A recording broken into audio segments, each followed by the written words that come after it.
This is Atomic Shinobi, and today I'm going to narrate second and final part of What If Naruto Was Not the Only Child of the Fourth Hokage. If you enjoy this video, please like, share, and subscribe to this channel. Now wasting no more time, let's start the story. They returned to Konoha after 2 days of travel, and Kenshi had Shinku bring Naruto, Haku, Natsumi, and Setsuna back to the house while the others went to the Hokage Tower. They discovered that the council was in session when they got there. Kenshi tensed slightly and asked, "What is going on here?" A village elder yelled at the 4 shinobi in the room, "We were discussing an important matter. One that is not meant for present company. Now use your eyes." 2 of those with Councilman Namikaze are the Sannin, and the other is Lady Tsunade's assistant, all of them loyal Konoha shinobi. The Hokage sighed, aware that this would soon devolve into a drawn-out and fruitless argument. "But Hokage Sama," someone objected to. The Hokage sighed as Shizune nodded to him as she walked out of the room, saying, "Enough. I will be fair. Tsunade, your assistant, will leave the room. Now take you seat Namikaze-san." The meeting went on as Kenshi sat down beside Heishi and Shikaku Nara. "I still protest the fact that the demon brat was made a Chunin instead of our great Uchiha-san," a mayor said. "Since when is it the civilian council's job to question shinobi matters?" Kenshi inquired. "The Chunin examination is conducted fairly by all shinobi of Jonin rank and higher present," Kenshi responded. A councilwoman said, "Then would you kindly tell us who you recommended?" "Very well, Haruno-san. I voted for Shikamaru Nara, Tamari, Shino Aburame, and Gara," replied Kenshi. Confused, Heishi questioned, "You did not vote for your own brother?" "Pride goes before the fall." Kenshi laughed. "Naruto is strong and can be very cunning when he wants to be, but what I saw is far from what I expect from him." Haruno questioned, "You are very strict on him?" "I am fair. I see the potential that most academy teachers ignored and I am helping it flourish however I can. The fact that he is using Jonin-level techniques is proof of that." Kenshi sighed. "And why do you not offer your teachings to one who has greater potential, like Uchiha Sama?" Homura responded. "Because I don't think that he could withstand the training. Most days Naruto collapses before I can finish training." Kenshi sighed. "We do not know for sure. Once Uchiha Sama is recovered from the wounds he sustained from your negligence," Kaharu said. "What?" Kenshi yelled as he smashed the desk. "That fool followed me and my team as we were sent on a mission. He ruined our trap to capture both Itachi Uchiha and Kisame Hoshigaki. He interfered and paid the price of his overconfidence." As Heishi and Shikaku stared at him, Jiraiya yelled, "Kenshi," and shifted to restrain him. "You mean to say that it was because of Uchiha Sama that you could no capture them?" Homura yelled. "Yes. Because he decided to show up, he ruined our trap and forced us to alter our plan and tend to him," Kenshi yelled. "Enough!" The Hokage screamed, eliciting silence. "I have read the reports from both Might Guy and from Sasuke Uchiha, and now from your tale, which I assume Jiraiya can agree is truth. We see that Might Guy's report is truth and that Sasuke Uchiha lied." "But Hokage Sama," whined a villager. "Enough. No repercussions will come to the Uchiha since his injuries will prove enough that he made a mistake." Now as for the Chunin exams, Namikaze-san brought up an important point. It is the job of shinobi to decide who will be given the promotion and the decision is final. Kenshi smiled at that move, observing how he placated the counselors while simultaneously silencing them. "Now Namikaze-san, I would like to request that you take Uchiha Sama as your apprentice," Kaharu responded. Kenshi yawned. "No," she screamed. "Why? It is a great honor." "Because he hasn't proved himself to me. However, I will compromise. Sasuke will be released from the hospital in a few days, I assume. Once he is out, I will have a training session for all of the 12 Chunin exam teams that made it to the preliminary tournament, Teams 7, 8, 10, and Team Guy. If I deem any of them worthy, I will train them, but it is up to my judgment." Kenshi exhaled. Homura nodded and gave the older woman a look that told her to keep her mouth shut before she ruined this opportunity. "That is perfectly fair." "Why not any other genin?" exclaimed Sume Inuzuka. "Because these are the teams that made it the farthest in the Chunin exams and the ones that I believe have the most potential," replied Kenshi. The Hokage sighed as all of the counselors got up and departed, saying, "Very well. With that, the council will convene for today." When Kenshi noticed a crowd outside attempting to break in, he immediately made his way to his house. Kenshi bellowed, "What the hell do you think you are doing?" Instead, as they persisted in their attempt to breach the gate, a man responded, trying to kill the demon brat and free Namikaze Sama's possessions.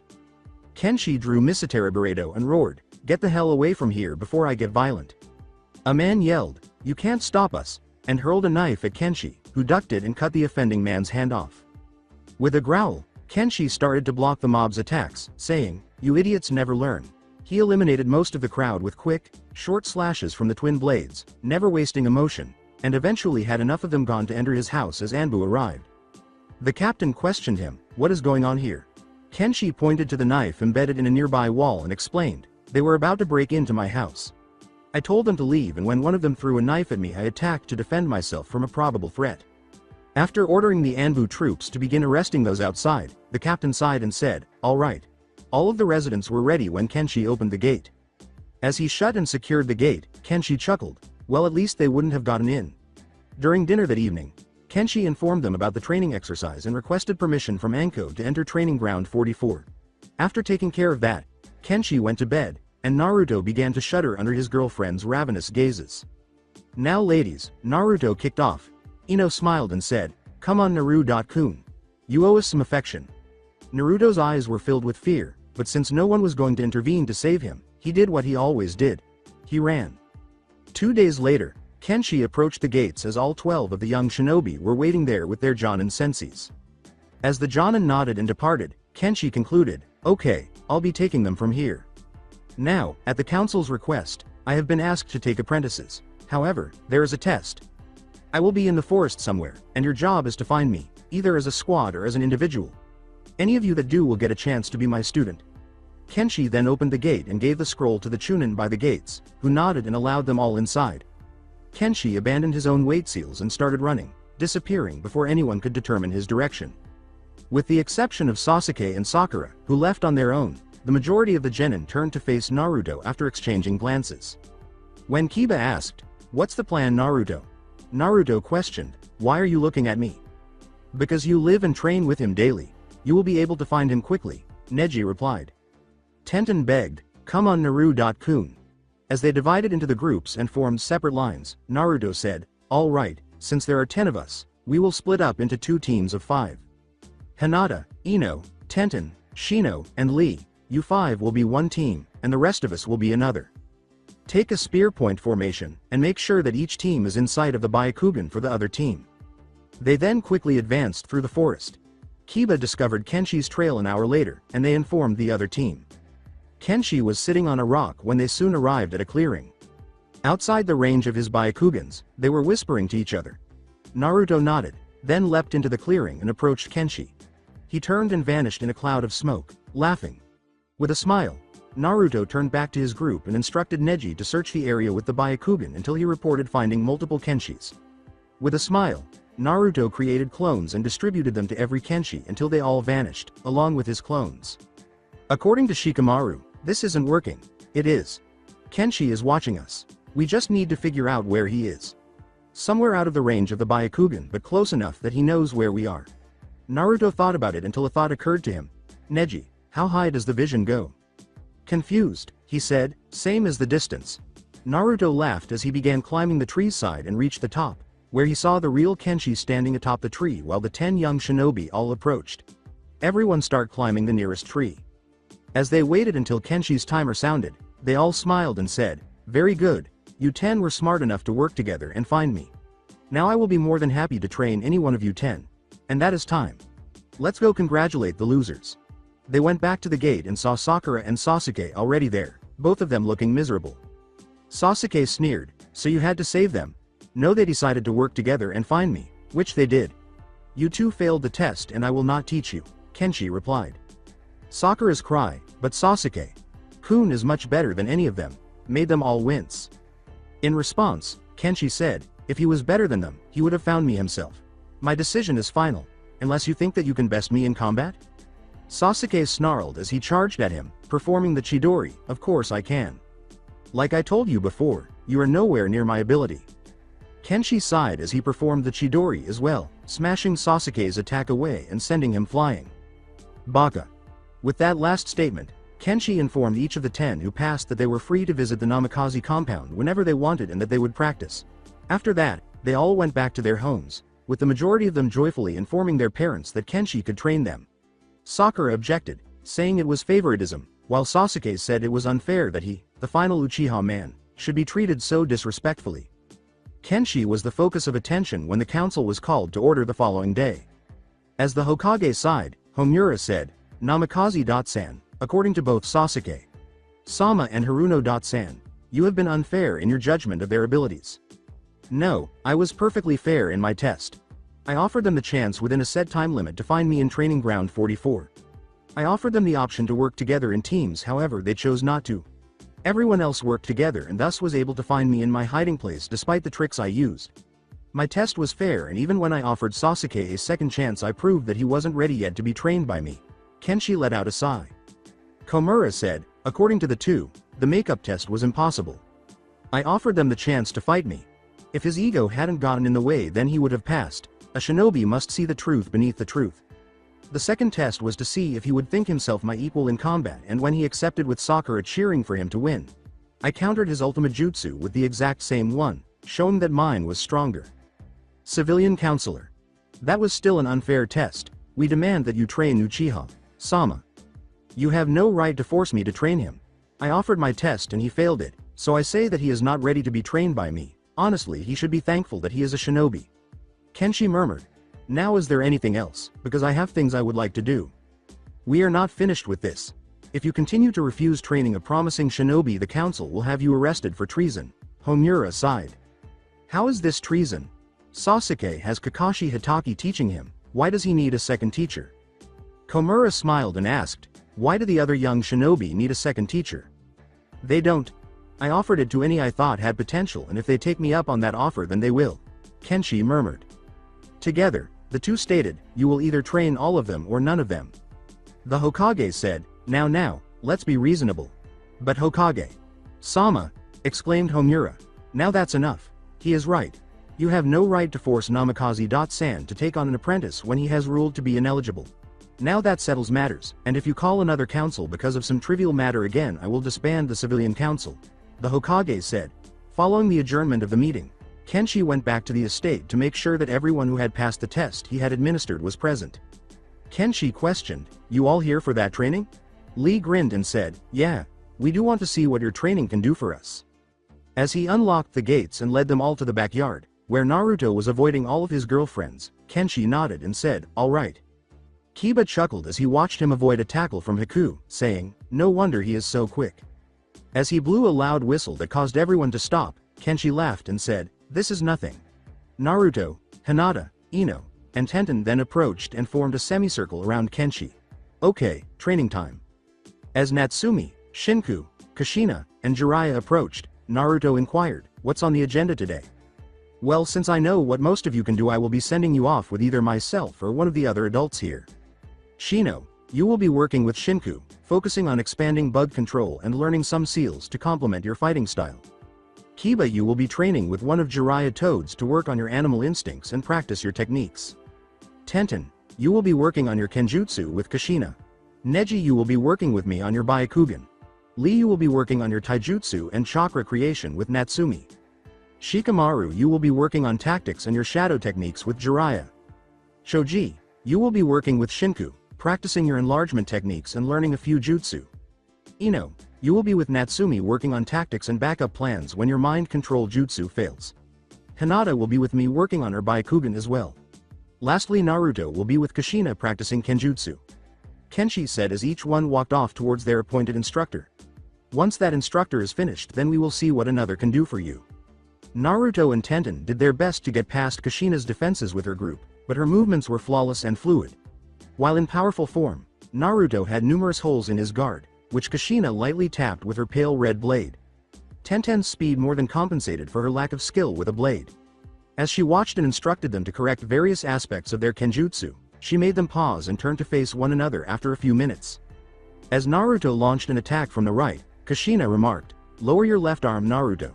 She instructed them to stop for the day after they had practiced for a few hours and to return to the house.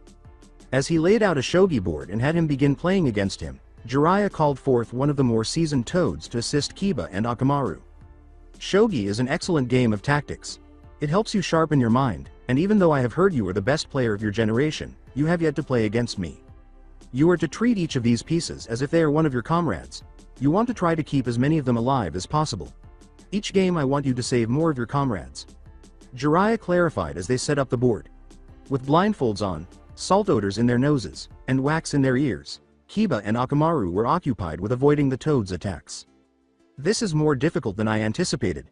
As he narrowly avoided the next blow, he thought, I don't know how long I can keep this up. As he observed the two very different boys working on the material he had given them to learn, Shinku smiled. While learning how to call various bugs to him, Shino was working on creating the seals he had shown him and letting him use them. One of the new jutsu that Shinku had taught Choji was to make him smaller, and the other was to make him stronger without making him bigger. Choji swore, this is exhausting. As the two worked together, Shinku chuckled and said, it is. However, if you can master these techniques, then you can destroy anyone who is stupid enough to fight you. Ino was learning new jutsu from Natsumi that would enable her to switch between minds without ever going back to her own. Lee spared time with Natsumi, who taught him new lotus techniques that only required the first gate to be opened, while she practiced that on Ayame and the 3 Jonin ladies who lived there. As he completed learning the next technique, Natsumi remarked, good Lee. These are the original techniques that only require the first gate open techniques to prolong the initial lotus. While teaching him to fill in the holes in his defenses, Kenshi was letting Neji attack him. In the meantime, Hinata was honing Hokage's defensive 64 hand move. As he sidestepped another blow and turned to face Hinata, Kenshi pointed out, lower the left shoulder. Bend more Hinata. Be flexible. After everyone had finished training late that evening, Kenshi listened to the results of each training session. All right everyone, today was great. Feel free to stop back by for some more training. Now since you all worked so hard today you are free to stay for dinner, he said, grinning at the progress. The enormous gathering entered cheerfully and began to eat the feast prepared by Ayame, Setsuna, Kanoka, and Anko. Many months after Tsunade had been returned to the village, it was a depressing day. Izoran Sarutobi, the Sandaime Hokage, had passed away. He had lived a long life and accomplished a great deal of good, so it wasn't shocking that he had passed away at his age. However, a shinobi of his caliber would not have desired his demise. Despite everything Tsunade and Shizune tried, he died of internal organ failure and went into the void with his family, Naruto, and his students by his side. Since most shinobi had known the Sandaime their entire lives and were unsure of what to do now that the professor was no longer with them, the day of the funeral was depressing for many of them. Kenshi paused as each shinobi passed the casket in which he was to be buried, staring at the elderly man's face with tears threatening to spill from his eyes. Kenshi walked back to his place in the lines, beside Kanoka, who was also on the verge of tears, and whispered, goodbye, Sarutobi. You will be missed, and your legacy will live on in each one of us. A council meeting was called after the ceremony, and Kenshi was already aware of what would happen. We all know why we are here. We need to choose a new Hokage, and swiftly before our enemies seek to use this as a chance to attack us, Homura declared. Much to the surprise of the majority of the Shinobi Council, Kenshi said, I agree. We cannot afford to look powerless at this time. Orochimaru will likely use this as a chance against us, as will many nations. Therefore I call for a vote to name the next Hokage. Considering who would be a great tool for the elders and the civilian council to use, Komura said, very well, now who shall we nominate? As Tsunade gazed at him and the sparkle in his eyes, Kenshi declared, I nominate Tsunade, Sama. With a growl, Sume Inuzuka declared, I nominate Kakashi Hitaki. Homura answered, I nominate Danzo. Sama. Then a council vote. Kenshi retorted, let's resolve this now. The councilors nodded and decided to choose the next Hokage. The elders and half of the civilian side voted for Danzo first. Kakashi came next, and a number of shinobi and civilians supported him. Last but not least was Tsunade, who received the votes of most members of the Shinobi Council as well as a number of civilians. There. Tsunade, will you accept the position of Hokage and become the Godem Hokage? Homura responded. Following a moment of hesitation, Tsunade stood up and declared, yes. I accept the position of Hokage as my grandfather did when the village was formed. After she accepted the role, plans were put in place to have her formally inaugurated in front of the village and to assume all of the responsibilities of the position. After everything was resolved, the meeting was adjourned, and Tsunade took hold of Kenshi's arm and dragged him back to the council room as he was leaving. She yelled, why did you nominate me? Because I knew that Kakashi wouldn't be able to get the position, and I will be dead before I let Danzo become Hokage. It was either you or Jiraiya left and I know that he wouldn't take the job so I choose you. Kenshi clarified. She questioned, why not yourself? I have my reasons. I have the capabilities to be Hokage but the arachnid, The fox and the raccoon had a vision of something bad happening soon, cryptically said Kenshi. Tsunade demanded, explain. Sometime within the next few months the village will betray Naruto, and if things aren't handled correctly he will die. Kenshi sighed when he saw Tsunade on her face. That's why I can't be Hokage. I need to stay on the council so I can be on equal footing with all of my allies and try to stop this event. If I were Hokage they would all wonder if my actions had some hidden agenda behind them. That is why I wanted you. You have all of the experience needed and are an ally. That is actually well thought out. Tsunade murmured, all right. However, what will you do if this event does come to pass? Kenshi shrugged and walked away, saying, end the village. I will not allow them to take Naruto's life, not after all he has done for this village. Naruto and Kenshi were summoned to Tsunade's office after she was appointed Hokage. Good, you're here. I have a mission I need you to take. It is of great importance and is an A-rank mission, she said. Naruto smiled, saying, we're listening. I want you two and two other shinobi to head for the border with Iwa. According to the Tsuchikage has told me that several large battalions of Rouge Iwa shinobi have crossed the border and are heading this way. I want you and your team to destroy them, she clarified. Feeling that he should reimburse Shikamaru for using his trademark word, Kenshi uttered the word, troublesome. She said, how so? This is the third time that they are trying this. Ever since our lineage was revealed, desertion from Iwa has tripled, just so that they can try to kill us. Kenshi exhaled. Well, I will inform the Tsuchikage that if this happens again we will view it as hostile intentions and we act as though they have declared war on us. Tsunade murmured, now who will you be taking with you? Kakashi Hatake, he's strong and with his Sharingan eye we will have a clear advantage, replied Naruto. Shizune. We will need a medic if it's only a 4-man team on this mission, Kenshi continued. As the two brothers nodded and made their way back to the compound to pack, Tsunade said, done. I will let them know that they will meet you at the village gates by noon. Pack for a long trip and be careful. Kanoka, Setsuna, and Anko were always ensuring that Kenshi had everything he would require while he packed. Anko inquired, did you grab those seals that Naruto made? As he tossed the final items he would need in his pack, he sighed and said, yes. Kanoka inquired, and the extra clothes that we set out for you? Of course. Setsuna added, and the whetstone for Miss Burrito? Kenshi said, yes. He held up a hand to prevent them from asking any more questions, saying, I know you are worried about me, but calm down. He then approached each of them and planted a kiss on them, one after the other. Now behave yourselves and I will be back in a month at the latest. As he made his way to the gate, he noticed Naruto already there, walking down the line and kissing each of the ladies. When he finished, Kenshi gestured for him to continue. As the two made their way to the gate, Kenshi said, okay, remember the rules.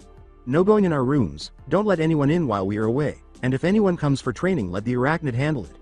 When they arrived, they noticed that Shizune and, amazingly, Kakashi were both present. Naruto chuckled, on time for once Kakashi. Sensei? That is amazing. Well Hokage. Sama said that this was important so I decided to get here quickly, he chuckled. Alright. I assume you all know what we are doing. We are going to be hunting Rujiwa.nin. We know that there are at least 50 of them, possibly as many as 100. We need to kill all of them before they make it here to Konoha. If they do make it then we had better hope that the rest of the shinobi are ready for them. Kenshi continued. The other two nodded as they made their way to the border, pausing at dusk, some 15 miles from it. As Naruto removed the tags and fastened them to wires within a 50-yard radius, Kenshi gave the order, set up a trap perimeter and one of us on watch the entire time. Kenshi was searching the area with the Byakugan as they sat around the small campfire, but he eventually stopped with a yawn. As he laid down, Kenshi said, well, there is nothing in range of my Byakugan, but still, let's be prepared for the worst. I'll take the last watch. Naruto said he would take the first watch. Shizune woke Kenshi for his watch late that night, shaking him awake. After saying, thanks, yawn, Kenshi walked away. She kissed his cheek and fell asleep, whispering, of course.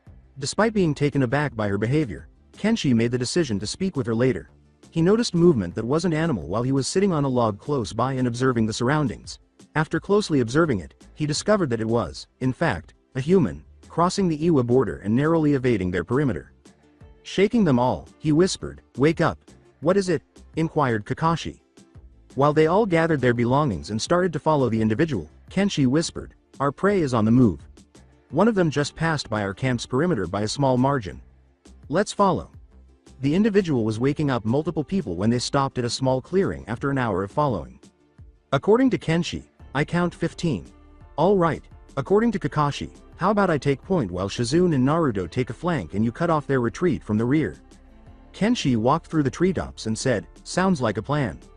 Kakashi unleashed one of the Raiden Jutsu that Naruto had taught him as soon as they were all in position.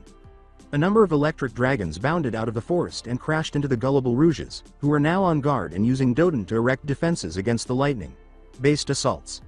Naruto and Shizune launched a side-attack in response to this signal. Shizune attacked them with poisoned Senbon needles, reducing their numbers to just 5, while Naruto launched a wind-based attack. One of them yelled, retreat, as they ran in the direction of Kenshi, who was standing there with his blades out. Before they even realized what had happened, he struck, killing 2 as they entered the forest. As one of his blades sliced through one's middle and the other cleaved into the other's skull, he jumped in front of the next 2 and saw the shock in their eyes. Kenshi threw one of the swords and watched as it spun blade over hilt as it headed straight for its target, cleaving into the back of the man's skull blade first. The last man now screamed in terror as he attempted to flee, but he was unable to do so and alert another. He saw that one of the Rouges had been captured alive and proceeded to the body to remove the blade from the skull before returning to the others. He walked over and smiled, saying, good work. Now care to tell us where the rest of you are? He asked. Never, yelled the man. Knowing full well that he did not want Naruto to witness what they were going to do to the Rouge, Kakashi nodded as Kenshi gave the order. Okay. Kakashi, take Naruto back and help him take down the perimeter we left at our camp. Kenshi took the blades and stabbed the man in the feet, making sure they went all the way into the ground, after the 2 had vanished from view. Kenshi responded, now what I am about to do is going to be very painful, so feel free to scream. However, this will not kill you, nor will it make you lose consciousness. This will hurt slowly and painfully until you tell me what I want to know. Until then your agony will be all you have. He started the hand signs, touched the hilts, drawing heat from the ground's molten core, and watched as the man squirmed in discomfort, winced from the slight pain, and finally began to scream. This went on for a few hours until the screams made him hoarse. As Shizune observed, Kenshi questioned, will you tell me, or shall I continue the torture? With tears running down his cheeks, the man gasped and said, okay. I'll tell you anything you want to know, just make it stop. According to Kenshi, talk first. Alright. There were 90 of us. We split off into groups, each taking a different direction until we could reach Konoha and attack. Where are the rest? Most went further east. My group was to scout. We were the smallest of them. As he removed the blades from the ground, Kenshi nodded and said, very well. Shizune then threw 2 Senbon at him, causing major blood vessels in his neck to burst. Shizune observed, that was most effective. As he passed out, Kenshi said, yeah. Also incredibly exhausting. He then went to sleep. Kenshi, yelled Shizune. With a sigh, Naruto and Kakashi returned to the clearing. Idiot. What do you mean? Inquired Shizune. Naruto explained, it's a strong jutsu but it consumes a ton of chakra, and the longer it goes on for the worse it gets. I'm amazed that he only fell asleep. Kakashi then picked up the sleeping blonde and carried him over his shoulder as they made their way east. He used that new torture technique he had been making, and he didn't want me to see in case it went wrong. Over the course of several days, Kenshi searched the area at dawn and located the remaining 75 targets. Kenshi would be in the back line, handling any stragglers that managed to get away because he was still feeling weak. When they were prepared, Naruto made a number of clones and launched a strong Suiden jutsu attack first. Naruto cried out, Suiden. Doragon go, Dragon Downpour, as the rain began to pour down so quickly that it began to rip through the nin. After that, Kakashi used the water as a base to strike next. As the dragon emerged from the damp ground and started destroying the adversary, Kakashi uttered the words, Suiden. Mizu Ryu, Water Dragon. As he watched the 2 eliminate the Rouge Shinobi, Kenshi muttered, so far so good. When he noticed that roughly 10 of them had run away and were approaching him, he said, showtime. He got up, checked his chakra reserves, and started the jutsu. Kenshi chuckled, Kaden. Doragonzu no Goon, Dragon's Roar, as the jutsu began with a sharp rise in temperature in front of him, followed shortly after by the fire itself, burning the deserters as they fled. After the slaughter was complete, Kenshi checked on his team and found that everyone was okay, with the exception of Kakashi and Naruto, who had some minor wounds that Shizune was tending to. Any survivors? Inquired Kenshi. Naruto nodded, looking dejected, none. We killed them all. I'm sorry you had to take part in this, but we are shinobi, death is part of our work. I don't expect you to revel in killing, but I do expect that you will accept it, said Kenshi. He trailed off. I know. This is just the first time I killed on a mission. Kenshi nodded as they moved to a clearing a short distance away and set up camp there before starting to return to Konoha. I understand. It can be hard, but you didn't hesitate to attack and kill those that would kill those you love. You did well. As promised, a month after their departure, the four of them triumphantly returned to Konoha. Tsunade stopped the brothers as soon as Kakashi and Shizune left after they had made their way to the Hokage Tower and given their report. She smiled grimly and said, "There is something that is bothering you." Whispering, Naruto said, "I took my first lives." "Oh. Yes. It isn't exactly a comforting experience." Kenshi continued, however he did perform admirably. No hesitation when the moment called for it. As she gave Naruto a hug, Tsunade said, "That is all I can ask of you. I am sorry that you had to do that." With a withering glance from Tsunade, Naruto laughed and said, "It's all right, Ba-chan." She turned back to the pile of papers and sighed, "Anyway, you two are dismissed." "Tsunade?" inquired Kenshi. "Yes?" Tsunade gaped at Kenshi's back as the two brothers departed, and Kenshi asked, "Why don't you use Kage Bushin to deal with that?" The 1-year trial period for Naruto's girlfriends was coming to an end, and Kushina could hear the wedding bells ringing ready, so things were getting busy in the Namikaze compound. Kenshi chuckled and said, "You realize he won't be marrying them right away." She laughed as the idea of her oldest son getting married danced like a chibi in her mind. "I know, but he will be soon enough and this family will be growing again. Besides, you will be getting married much sooner." Knowing full well that he would be ruining all three of them, Kenshi sighed as he left. He had a great deal of affection for all three women, and each of them demonstrated an equal level of devotion. The girls were discussing how they would woo the blonde while they watched Naruto practice his katana katas out in the compound. As he approached, Kenshi said, "Okay ladies, let's go to the hot springs and unwind. Naruto and I have some training to do." "Do we have to?" complained Tenten. As Kanoka, Setsuna, and Anko all agreed to accompany him, they sighed and went to gather their belongings. "Yes, this session is going to be bloody, and I am having Shizune on standby for this just in case." He added, "And if you see what is going to happen to him you will freak out." Anko kissed his cheek and whispered, "Save some of your blood for me." As the group of girls left, he smiled and said, "Of course. All right, Naruto. Time to get started." Kenshi chuckled and clenched his knuckles. Anko brought up the subject of their significant other while the women were sitting together at the hot springs. Anko smiled and said, "So how did each of you fall for your namikaze?" "Well, I've liked Naruto-kun since we were young." Hinata started by saying, "It was on our first day of the academy. I was being bullied by some of the older kids when Naruto-kun showed up and stopped them and took the beating instead. I was so worried that I followed him to hospital when the Sandame came and had an ambu squad escort him. After that I followed him everywhere while staying out of sight." Anko said bluntly, "So you stalked him?" Then she burst out laughing. "Well, I guess you could say that. After that I told Kenshi about him and he started looking out for him too. Letting him stay at the Hyuga compound whenever winter came or the weather was bad," Hinata said. Anko said, "So what about you, Ino?" "Well, I didn't notice him until much later in the academy, just before the graduation exam actually. Sasuke wanted to have me bring about the rebirth of his clan, and as he tried, Naruto showed up and yelled at him to leave me alone. Sasuke got mad and started pounding him, letting me get away. After that I started carrying a kunai with me in case he tried to do that again, and I started to really look at Naruto as more than just the class clown." Ino clarified. "Mine was pretty straightforward." Tenten laughed. "I just fell for his looks and his sweet personality. The strength and heroics had nothing to do with it." When Kanoka said, "That's our Tenten," she laughed. With a devilish smile, Setsuna said, "And you, Ayame?" "Well, my father and I always looked after Naruto, letting him have the occasional free meal, and letting him stay at our house when his apartment was destroyed. At first he was like a little brother, but eventually I really started looking at him and saw how sweet he was." Ayame murmured. "So we told our side. What about you, Kanoka?" Haku chuckled.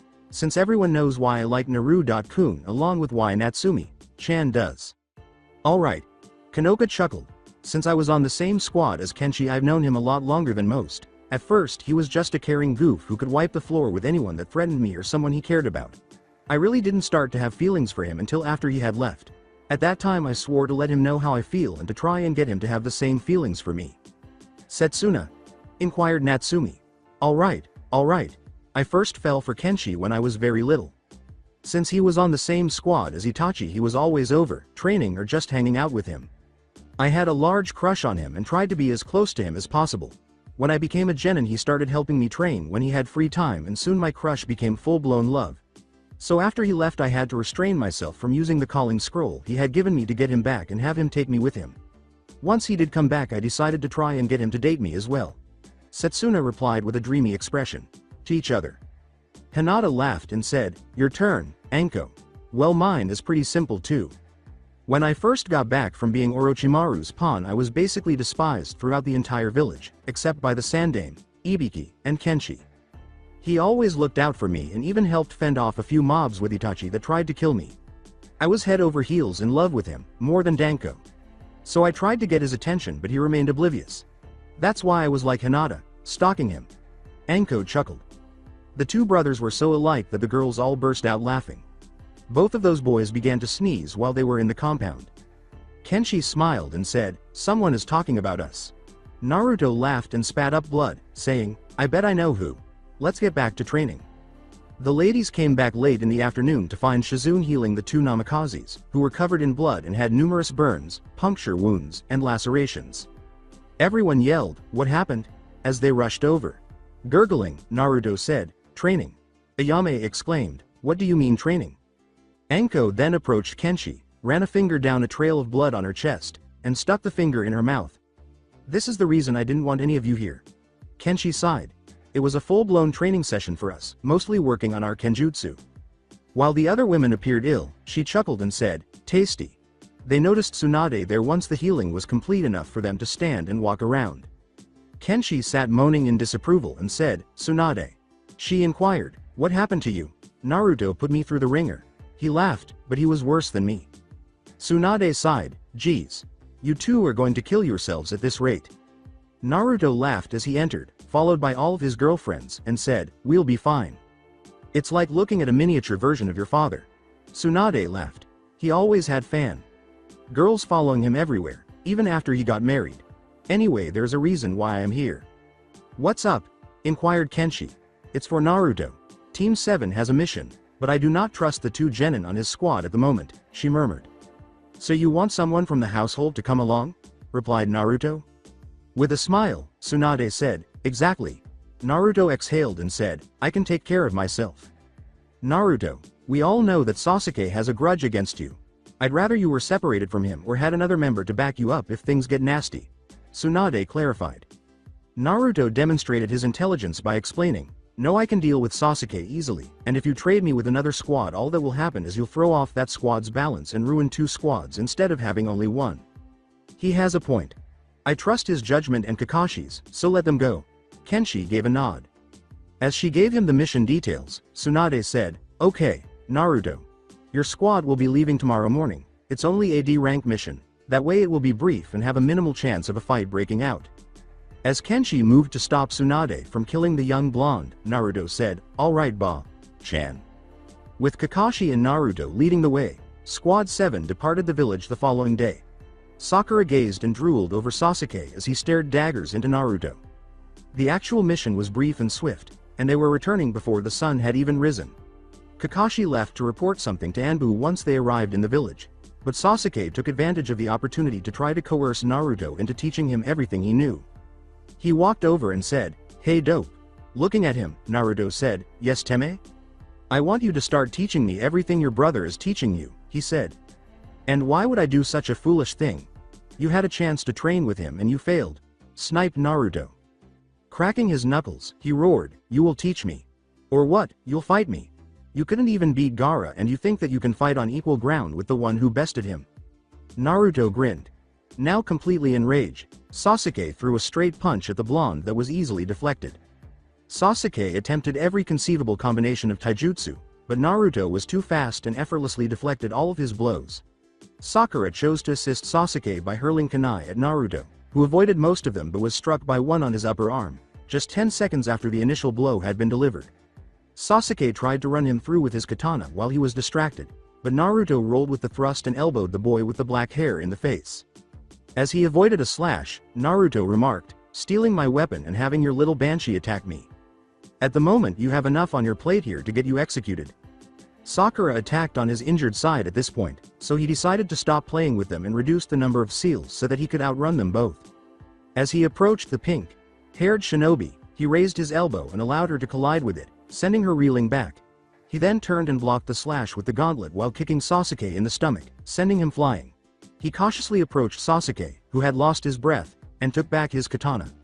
Hearing the sounds of birds as he turned his back on him, he realized that Sasuke was going to attack him from behind with the Chidori. As he made the Rasengan and faced the approaching Chidori, Naruto thought, no choice. He rammed his own Rasengan into it, negating any harm to himself, and sent Sasuke flying with a slightly burned arm. He leapt into the air, avoiding the flying kunai that Sakura had hurled, and turned to confront the girl with the pink hair who had planned to attack him. Kakashi appeared before Naruto could take any action and was able to predict what had happened. That's enough, he roared, stopping the three of them. Sakura looked sheepish after her sensei yelled at her. Sasuke was upset that the fight had been cut short, and Naruto was relieved that it was over when it said, all of you to the Hokage tower. Without saying a word, they all went to the tower and stood in front of Tsunade, who appeared both irritated and arrogant. She remained silent for a long moment until the doors opened and Kushina and Kenshi, who appeared irritated and amused, as well as Homura and Komura, who were posing as Sasuke's guardians, and Miss Haruno, who appeared irritated that Naruto was present, entered. Thank you for coming. I have called you here since all three of these three have broken Konoha law by attacking a fellow shinobi. Tsunade started off. With a mischievous gleam in his eye, Homura said, then the instigator should be punished. Miss Haruno said, I agree. Kenshi and Kushina both nodded, saying, as do I. Tsunade grimly laughed as Sasuke was about to protest, saying, very well. Now I will ask that Naruto tell the sequence of events since he is the higher rank here. Very well, Hokage. Sama. After we returned from the mission that we were assigned, Kakashi Sensei went off to file a report, while the rest of us waited at the gates. Sasuke then approached me and demanded that I teach him everything that Kenshi had been teaching me. When I refused, he got violent and tried to attack me. I did not engage him in actual combat until Sakura threw several kunai at me, most of which I dodged except one which hit my upper right arm. Naruto paused, showing the healing wound that would still take many days to recover. I then lessened the weight seals on me and started to defend myself as Sasuke had taken my katana and Sakura was attacking me at close range. As I defended myself, I managed to finally get my sword back, but not before Sasuke tried to attack me from behind with his Chidori. I countered it with one of my father's techniques, the Rasengan, and sent him flying and inflicting minor burns along his forearms. At this time Sakura attacked again and I evaded these attacks until Kakashi Sensei showed up and ended the fight before they tried anything else. Very well. Sasuke, do you have anything to alter to this tale? Replied Tsunade. Sasuke looked at Tsunade and said, yeah. The dope started it by throwing the first punch. Me and Sakura were trying to defend ourselves from him. Sakura added, yeah. Tsunade called Shizune and asked her to go get Inoichi Yamanaka, saying, well, we now have two very different tales of events, and only one of them is true. We will have Master Yamanaka settle this. Unless one of you wants to change your story? Tsunade sighed. Sasuke smiled and said, last chance, dope. Calmly, Naruto said, no. The two took a few minutes to return, and Inoichi appeared irritated. As he looked at each of them, he said, okay, who wants to go first? Before one of the other two could offer him, Naruto said, I will.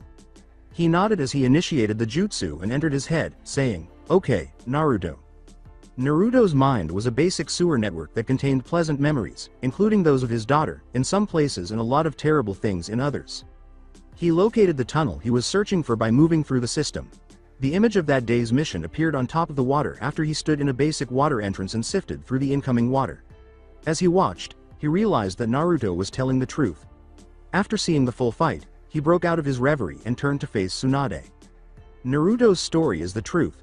I saw everything in his mind and he hasn't told you one single lie today, Inoichi added. Very well. This makes things considerably easier. Tsunade sighed. You both attacked a fellow Konoha shinobi in cold blood, which is a very grave offense. However, I am willing to be lenient this one time. As the three parents sighed in relief, she said, your punishment will be to do 100 hours of D-rank missions with no pay, and once every 10 hours you will have to catch Tora the cat. This made the two of them wince. And neither Kakashi nor Naruto will be assisting you on any of these. However, Kakashi or another Jonin will be observing to make sure you are working to your best of your ability. You are all dismissed. Naruto and his family then left, while the three counselors attempted to pursue her to give them a lighter punishment. In celebration of Hinata, Ino, Tenten, and Ayame's 1-year anniversary in their official engagement to Naruto, as well as Kanoka's engagement to Kenshi, a sizable celebration was thrown that evening. The party had begun, and all the families were there. The majority of the children were out in the back having a good time, with Hanabi Hyuga mimicking Hinata and all of Naruto's girlfriends and chasing Konohamaru and a few other younger ones. Sakura, meanwhile, was sitting on the back step, frowning at the blonde boy who was being tackled by the girls. She detested the fact that her father had brought her here, and the only reason she was there was because her sister was also engaged. Her mother had reluctantly agreed with him when he said, "You need to at least be able to be civil with your sisters." In laws. While Tsunade was just sipping from her own bottle of sake, the adults inside were toasting to Kenshi and Kanoka's impending marriage. While Heishi and Inoichi watched from the back as Naruto ducked the girls' attempts to tackle him, Jiraiya was making jokes with them. "That kid has all the luck." Jiraiya chuckled. "Still, I doubt the girls will like it when I do take him on that training journey." "No, they won't," Heishi replied. "You'll have to either make him leave a clone here or take them with." Inoichi chuckled as he watched his daughter remove Naruto's legs while the other girls piled him up, saying, "In any case, it's not going to be easy." Perched on the roof, Shinku sensed the subtle hint of repressed devil chakra. As he stood up and released enough demon chakra to attract Natsumi's attention, he sighed and said, "So they are finally making their move." 10 minutes later, with an irritated expression, she leapt to the roof. She said, "Yes, Shinku? Do you feel it?" replied he. "That wretched chakra?" "Yeah. Do you want to do something about it?" As they leapt from the roof and made their way to the Uchiha compound, he sighed, "Yeah. If my guess is correct, they are here for the Uchiha Orochimaru." When they arrived, they discovered that 4 of the Sound 5 were guiding Sasuke toward the gates. Definitely. He does have a half devil in his possession. They sighed and jumped down in front of the 4, letting them know who they were by releasing their demon chakra. The fat one muttered, "Demons?" As his curse mark spread, Sasuke snarled, "I know them. They live at the Namikaze compound. The woman is dating the dope." The one with 2 bodies fused together said, "No, Sasuke. Sama. You are not strong enough to deal with these foes yet. Allow us." As the mark disappeared, Sasuke sighed, "Very well." Shinku took off his sunglasses and smiled, saying, "You 4 don't stand a chance." Natsumi tied her hair back and laughed, "He's right. Even in our weakened state, we are more than a match for the 4 of you." A pale man with pale red hair landed in front of them, and another voice said, "Then let me fight." As his mark started to spread, the new one said, "You all have your orders, get Uchiha Sama out of here." The 5 nodded and departed, but the new foe vanished from view after punching Shinku so hard that he flew into the air. As she tried to guess where he would appear, shocked Natsumi started making hand signals, but he was too quick and broke her jutsu before beating her. They realized why he was so quick after he had finished beating her. He increased his speed by bending his knees backwards and utilizing the wheel-like curve on his heels.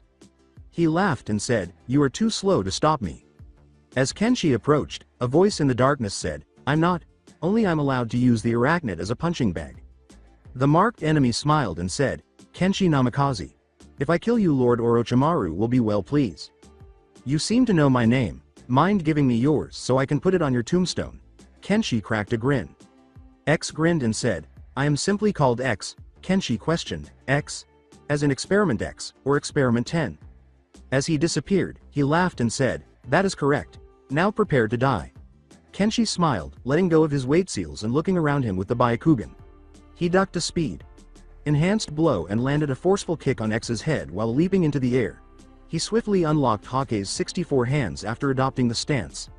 X rose after the attack was complete, his marks glowing as he assumed full devil form, which is a second-level curse mark.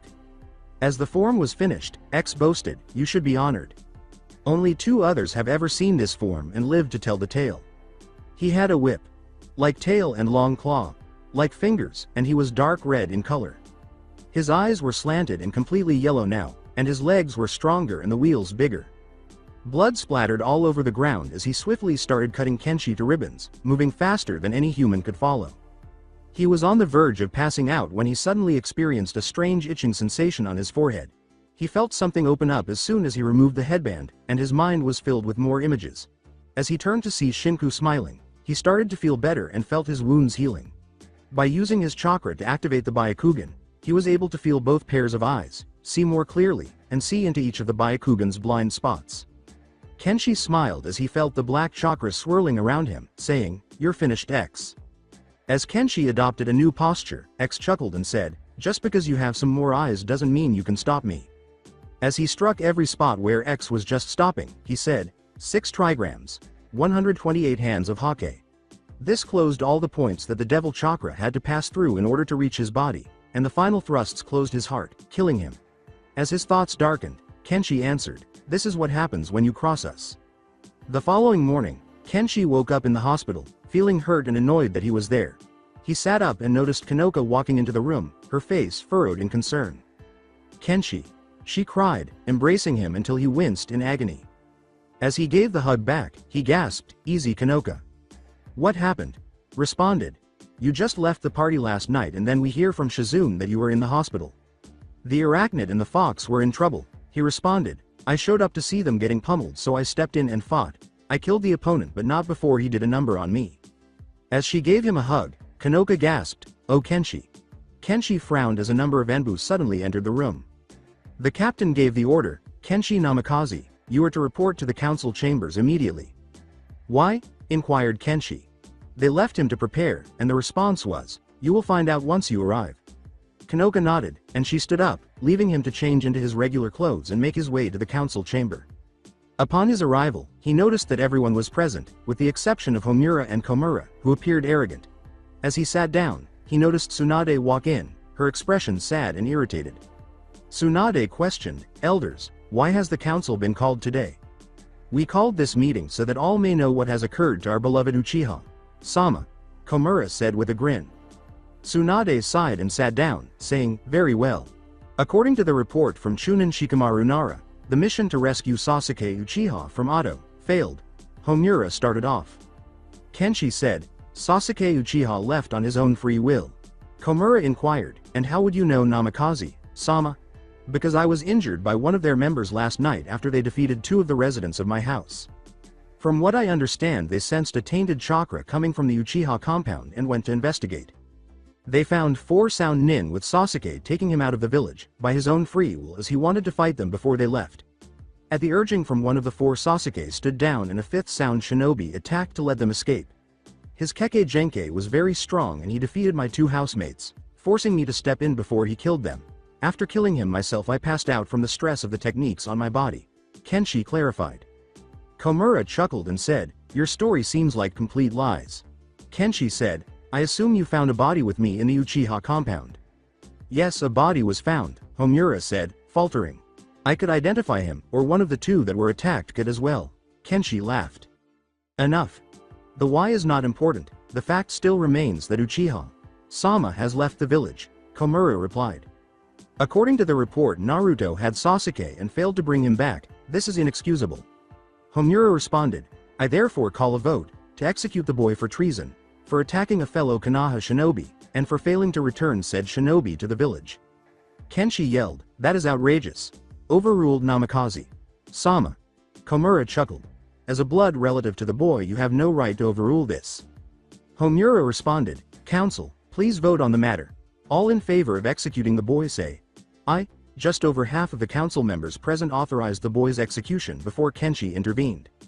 "I call for a lesson sentence."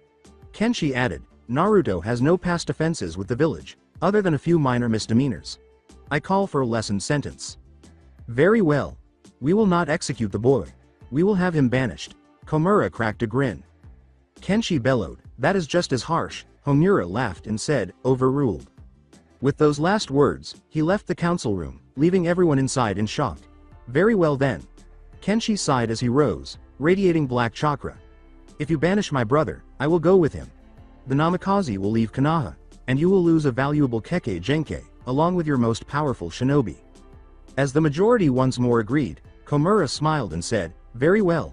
Any who follow the demon brat shall be banished as well." Kenshi noticed the squads training outside the Namikaze compound. As he opened the gates and ushered everyone into the main hall, Kenshi sighed to himself and called on the rest of the household.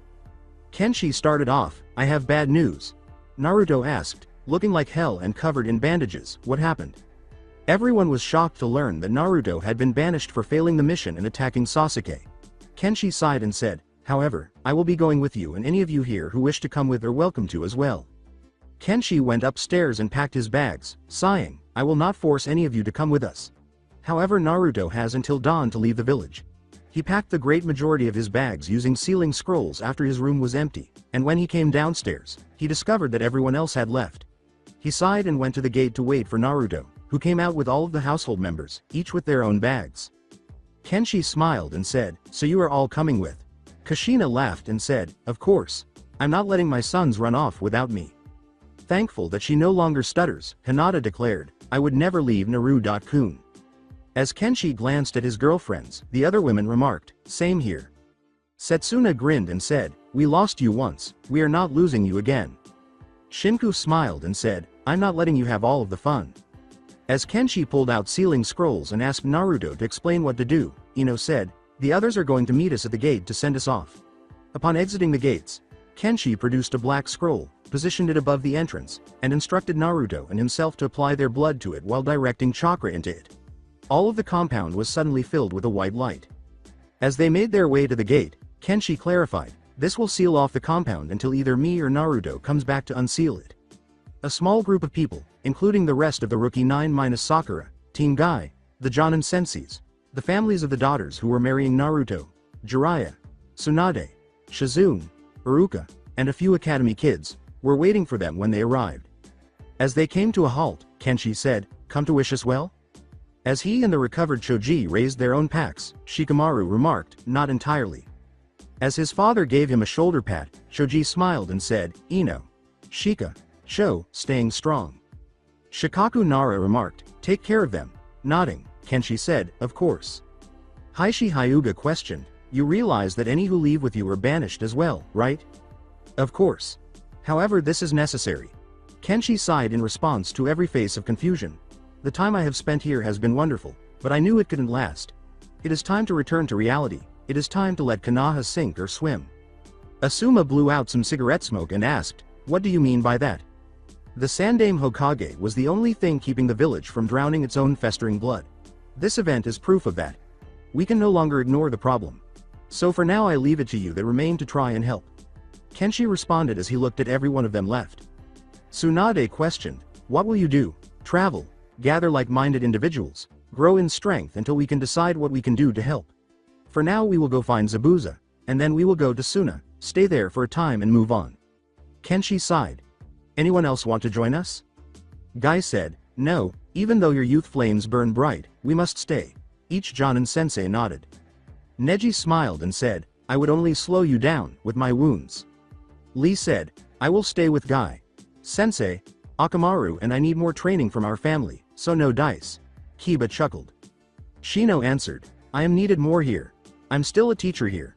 I will make sure though that the next generation of shinobi isn't like Sasuke at all," Iruka said. "I'm the Hokage. I need to remain to try and keep the council in line," Tsunade murmured. Then Jiraiya walked over to the group and said, laughing, "Well, I still need to train that blonde idiot." After saying their final goodbyes, the 16 of them left the village, leaving the one place that had been their home for so long. "Well, this is goodbye, but not forever." Kenshi grinned. "I promise that we will return one day, and may that day bring the hope of salvation back to Konoha." After the 16 had left Konoha, 4 years had gone by, and the village's situation had deteriorated. The village was gradually losing revenue and power as a result of the council and other countries, which now controlled almost everything. As Aim, Otto, Kusa, and Taki all started attacking Konoha, the shinobi world descended into war, and it quickly became apparent that they would soon be destroyed because tensions with their allies were still high. The council called an emergency meeting as a result of this. Looking over the most recent reports, Shikaku Nara sighed, "We cannot last much longer with the 4 small nations attacking our clients or our shinobi out on missions." "Agreed, this is slowly killing us. I almost think it would be kinder for them to just attack us and end it." Sume Inuzuka sighed. Homura sighed, "Which is why we have called this meeting. We, the elders, have come up with a plan that could save the village and also increase our strength." Komura cracked a grin. "What do you have in mind?" Tsunade inquired queerly. "We propose that we hire the village of Yugure, Twilight, to work for us." Danzo responded, They are a nomadic village and are rumored to be the strongest of shinobi. With their assistance we could easily defend ourselves, regain the trust of our allies, and grow stronger as a village. A shinobi questioned, how do you mean stronger? Learn their jutsu, recruit the dissatisfied, and maybe even incorporate them into Konoha itself. Danzo said with a grin. I do not like the idea of using another for our own personal gain. Tsunade sighed. Lily Haruno butted in, I say we vote on this. It doesn't matter. As the council voted in favor of hiring the nomadic village, Homura and Komura nodded. Tsunade sighed, very well, how do we contact them? As Tsunade nodded and jotted down the request, Danzo remarked, supposedly we send the messenger bird into the setting sun and they will receive the request. When it was done, she hoped it would reach them by sending a messenger hawk toward the fading sun. As the sun sank behind him, the Yugure leader stood atop the stone outcropping and gazed east, giving his colleagues below a glimpse of what they believed Kami might look like. A bird with a message tube on its back and the fire symbol on the attachment landed on his hand as he held it up. He turned to the Mokuton built structure that was the council's headquarters and muttered, so Konoha wishes to hire us? When he walked into the meeting room, the other 10 members were there and appeared to be at ease. As he got closer, he said, we have a contract. Toward the end of the table, a woman said, who's it from, Shodai Yugurekage?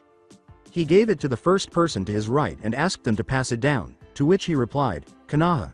It was only after everyone had seen it that they started talking. The man to the Shodai's right said, well, we all know how far they have fallen. A woman in the third seat on the right said, true, but with the right conditions set on the agreement it could be beneficial to us. A man from the last seat on the right rasped, very true, but they will try to weasel their way out of any agreement that we force them to make. The woman in the first seat on the left said, so do we take the job or not? In response, the Shodai said, I am all for it.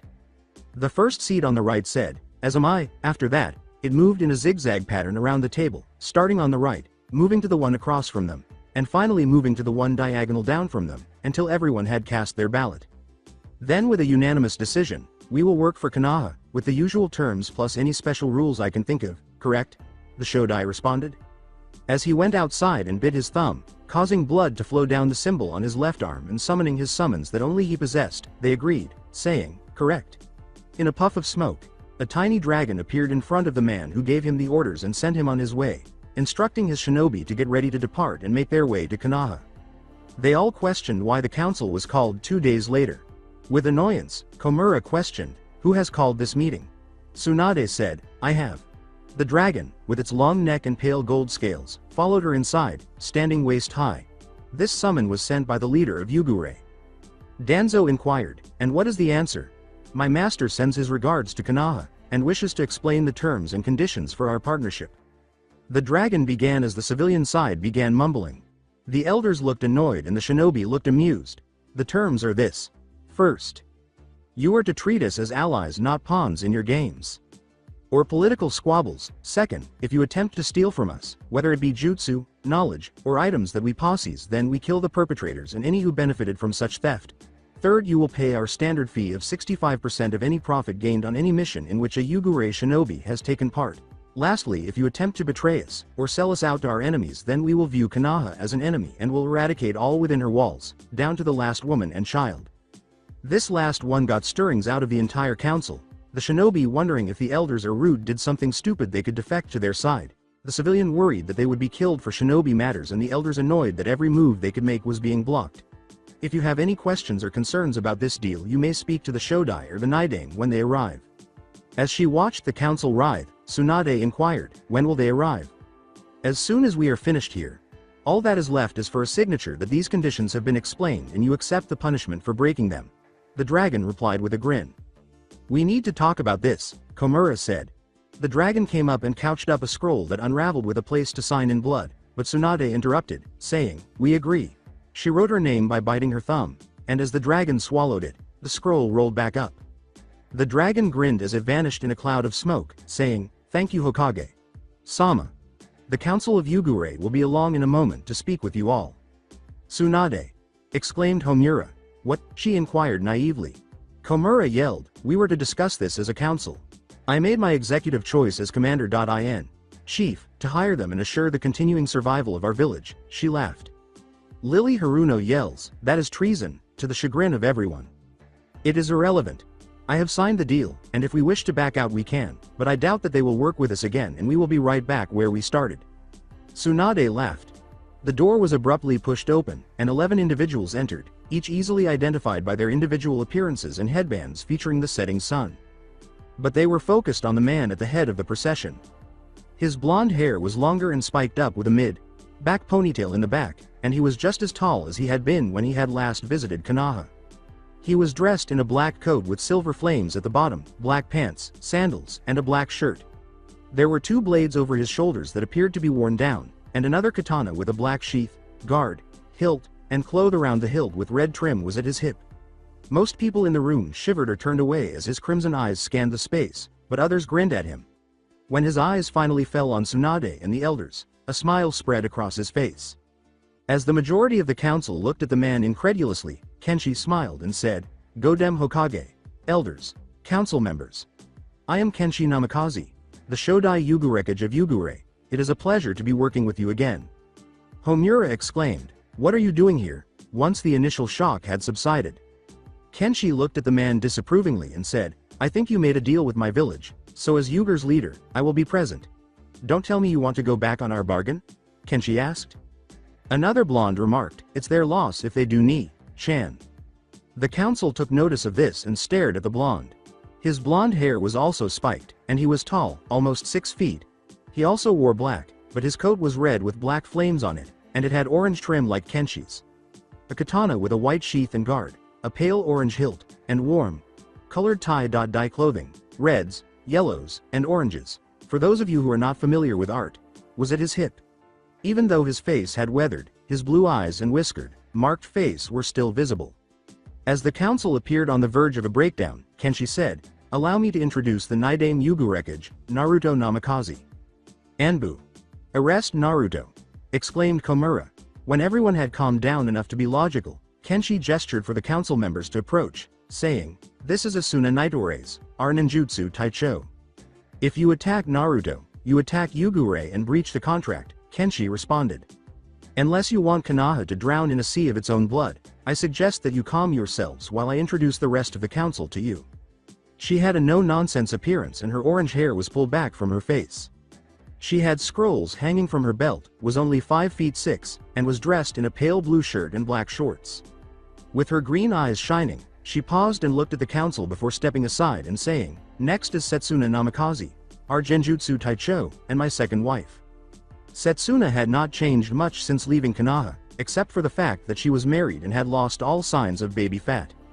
The man who came up to her was as tall as Naruto, with a well-defined body and chiseled features.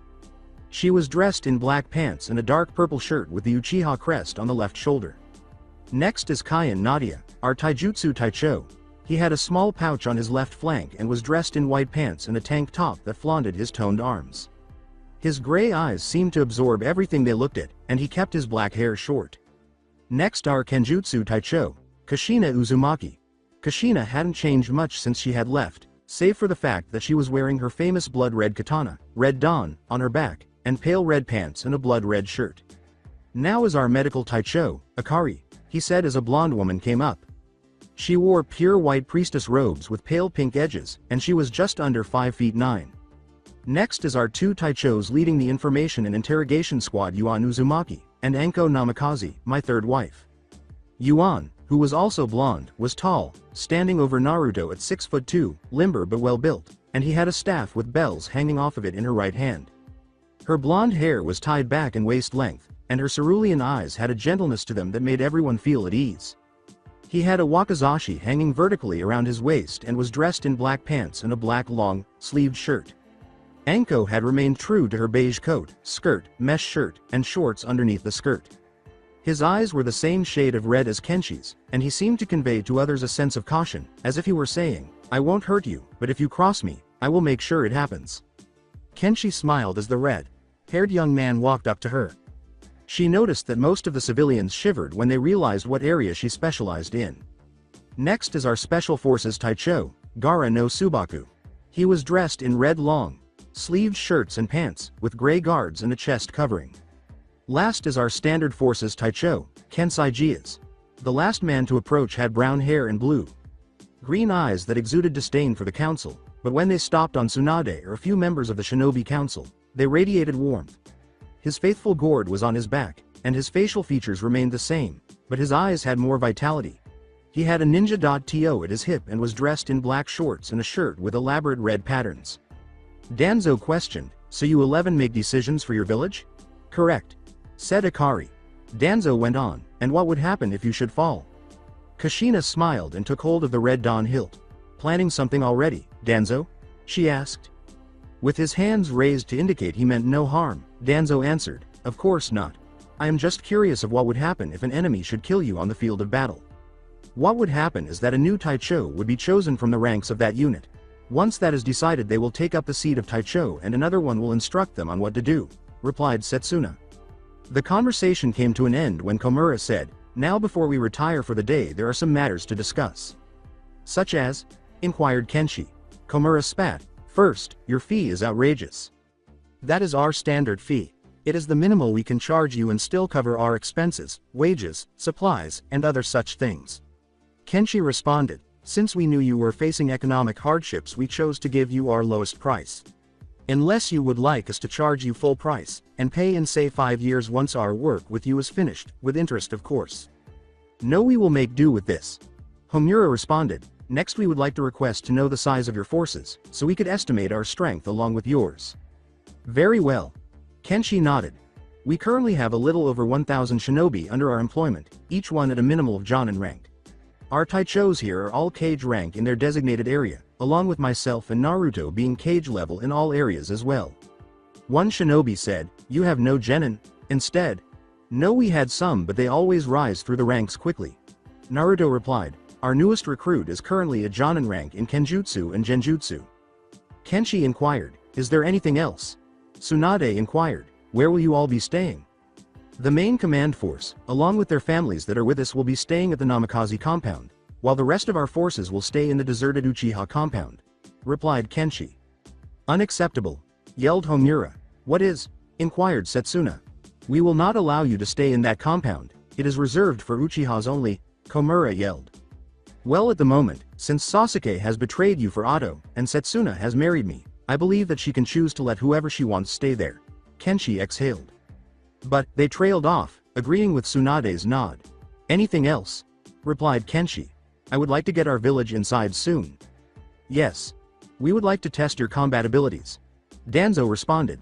"A test within divisions to see if you live up to your boasts about your village's talent." "Very well. The Taichos will be the test takers. Send anyone you like to face us." Kenshi gave a nod. After that, everyone except Tenten's father, Tuchi Ichiraku, Lily Haruno, Inoichi Yamanaka, Chozuo Akamichi, Shikaku Nara, Heishi Hyuga, and Tsunade left the meeting. Lily yelled, "Where is my daughter?" As he watched her storm off, Kenshi sighed, as annoying as ever. Waiting at the gates with the rest of the village. "How is my daughter faring?" Heishi smiled and said, "Welcome back, Kenshi." Naruto replied, "Happily married. You were wed?" he inquired, his expression troubled. "We sent you an invitation. We waited for 2 months but you never showed." Kenshi murmured, "We sent invitations to all of you for the weddings." "Who else?" inquired Tsunade. "Naruto married Hinata, Ino, Tenten, and Ayame last spring. Hinata's ceremony was especially beautiful. The Mizukage held the ceremony. Haku married him at the start of summer in the Land of Waves, on the bridge that was built too. Shikamaru was married to Tamari no Subaku in the fall. It was held in Suna. I married Kanoka in the spring just after we left, Setsuna the following winter, and Enko the spring after. We sent the invitations to all of you. They must have been intercepted." Kenshi exhaled. Shikaku smiled and said, "So my boy is married already?" "Yeah. Tamari keeps his laziness to a minimum, and that makes things easier. He is our tactician. Anytime we need plans, he's the one we turn to." Enko laughed. Inoichi questioned Naruto, "And the rest of our daughters?" "They are still in complete bliss. I'll tell them you want to see them and that they can stay at home as long as they like." Naruto gave a nod. Kenshi inquired, "So how have things been faring here?" "Bad." Tsunade exclaimed. "Once you were banished, the elders started taking control, and things are getting worse." Gazing at Kenshi, Gaara questioned, "Then it's time?" "Yeah. I need a list of all shinobi that would join us if given the opportunity," Kenshi replied. "Why?" inquired Chozuo. "We plan on liberating Konoha. The way things stand, Soon Konoha will be crushed, either from the wolves at the door or from the wolves within. I plan on abandoning ship when the time comes, and I want to make sure that I save all those who would fight with us," Kenshi clarified. "So you plan on fleeing with those that would be loyal and then letting the rest sink or swim?" Tucci sighed. "Them and all the civilians that we can." Akari nodded in agreement. "We will perform a cleansing of the city, one way or another, since we all know that the elders will break their vow." "True." Tsunade replied. "I will gather all who would be loyal to us. I'll also have Kakashi and the other Jonin you trust go through the ranks as well." Tsunade gave Naruto a gloomy look, but Naruto smiled and said, "Thank you, Ba-chan." Yuan stopped the other council members as they were about to depart. "I have a solution to your problem," he replied. Tenten's father questioned, "How? Can you rewind time?" "No. However, one of my subordinates has the ability to show the past the way he sees it, and he was present for each of the weddings. I can have him show you all of them," Yuan replied. Shikaku nodded and said, "That is most generous of you. It is the least I can do for you who helped my kin." Yuan gave a nod. Yugure made a beeline for the Namikaze compound to break their seal on it as they all departed the council rooms. Sakura was waiting for Kakashi at the village gates when an Anbu agent showed up and spoke to the guards, who nodded and moved aside as hundreds of shinobi entered the village. "What's going on?" screamed Sakura. A voice laughed as a woman with pink hair stepped out of the crowd and said, still as loud as ever, "Ni-chan?" When Kanoka turned to see the other shinobi coming in, she asked, "Yes?" Sakura yelled, "What are you doing here? You were banished." At that moment, Kakashi appeared and glanced at the two sisters at each other's throats. "Shut up." Kanoka sighed. "I'm here because my village was hired to work with Konoha." Kakashi gave the order, "Sakura, stop fighting with an ally shinobi." She complained, but Kakashi-sensei. As Hinata left, a voice from the ranks said, "Shut up already, Pinky." During her absence, she had matured, allowing her hair to fall to her back and donning a white and pale purple sweatshirt that effectively concealed her enlarged breasts. She screamed, "Hinata!" as Hinata flinched. As Kanoka laughed at the comment, Hinata said, "Just shut up. I would like to be able to listen to my husband talk tonight." Kakashi inquired, "You're married?" She blushed as she recalled the wedding night and how crazy it had been. "Hi. Just this spring, the Mizukage held the ceremony." "Why are they here?" screamed Sakura. A woman next to him sighed, and a man rapped, "Yo, what is that horrible sound? Makes me want to hide under the ground." The woman sighed as they approached, saying, "B, we've been over this. You can't rap." "Who are you?" inquired Kakashi. "Killer B," said the man. Taller than Kakashi, he had dark skin, several swords, and was dressed in black cargo pants, a dark gray tank top, and his village's headband. According to the woman, "I am Kufei." Although she was paler than B, she too had darker skin. She had her black hair tied up in buns and was dressed simply like a monk, revealing her hazel eyes and exuding a sense of peace. Kakashi remarked, "B, you are the brother of the Hokage." B smiled and said, "Yep. Got his permission to join this village." "Why?" As Kakashi and Sakura stood there, Kufei bowed as she, B, Kanoka, and Hinata departed, saying, "To keep the 10 together. Forgive us, but we must get going. We are expected at the Namikaze compound." Kakashi. "Sensei, what did she mean by keeping the 10 together?" Sakura inquired. As they followed, Kakashi remarked, "I'm not sure, but it can't be something of little importance." Kenshi and Naruto were inspecting the seal at the Namikaze compound to determine whether it had deteriorated, been tampered with, or been damaged. After they were done, they cut their hands and put them on the seal, which made the barrier show through and turn white as the blood was absorbed. After a short while, the barrier broke with a loud explosion, reopening the Namikaze compound. As Naruto unlocked the gates and entered the compound, Kenshi observed, "Okay. Everyone inside, the main command force should be on their way." Noting which of his comrades had arrived and which were still en route, Kenshi stood outside the doors. Kenshi saw the 4 jump off a nearby building with Kakashi and Sakura right behind them, only missing Hinata, Kanoka, B, and Kufei. Kenshi muttered, "All right. You 4 go on in, I'll talk to them." Kanoka kissed his cheek and entered. He used the Byakugan to look at the two and realized that nobody else was there. Curious but irritated, Sakura asked, "Who are you?" Kenshi smiled and said, "My sister.in.law, you already forgot me." "Good to see you again, Kenshi." Kakashi laughed, "You look just like your father." Kenshi nodded when he noticed Sakura's shocked expression. "Thank you, Kakashi." She tried not to scream as she asked, Why is he here? I am here because of the alliance between my village and Konoha. As the Yugurekage of Yugure, I will not leave my village. Kenshi responded, now is there anything that I can help the two of you with? Kakashi answered, no, we were just curious about what was going on. As he walked into the compound and locked the gate, Kenshi smiled and said, very well. I look forward to working with you. He turned to face his house and was glad to be back at his ancestral home. He smiled and went into the compound, leaving his mother to assign duties and rooms. As Kenshi went to his old room, he noticed that Kanoka, Setsuna, and Enko had already left their bags. With a smile on his face, he put his bag down and just fell asleep on the bed after the long 2-day walk and all the excitement of the day. Tsunade, the elders, and a number of Jonin were already present when Kenshi and the council arrived at Training Ground 7 early the following day. We will now begin the tests. Komura responded, since you are guests you may choose which one will go first. As Gaara took the stage, Kenshi said, well, I'd rather save taijutsu and medical until the end. So how about we start with our special forces first? Gaara questioned, should I go all out? As Gaara confronted his opponent, Neji Hyuga, Kenshi nodded and said, no, but give them a show. Neji smiled and said, looks like I finally get to face you. As the match began, Gaara smiled and said, try to make this entertaining. In an attempt to get past his guard, Neji charged forward, but just as he was ready to hit, a black wall appeared in front of him and began to shoot spikes at him. He leapt back and used the Byakugan to confirm that Gaara had indeed manipulated the black sand. Neji whispered, black sand. The iron attacked from the front, while his normal sand attacked from behind. Gaara corrected, iron. I have learned my full potential. I can manipulate any earthen element. He deflected the attacks with the Jayuken, but he was blind to the attack behind them. A pale red substance was coming directly at him from behind the iron. Neji tried to give it a wide berth but discovered that the iron and sand had wrapped around his legs. What on earth? He asked. Checkmate. Gaara responded, that red element is disintegrated mix of bedrock, sandstone, and volcanic rock. It is hard enough that it only requires half of my chakra to perform a burial. This is game. Neji sighed as Gaara let him go and called back the dense mixture, iron, and sand into different containers. Agreed. I forfeit. Kenshi smiled, so, you pick who's next.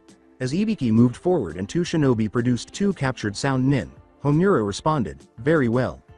Torture will go next. The challenge is to see who can get the most information out of their prisoner before they die.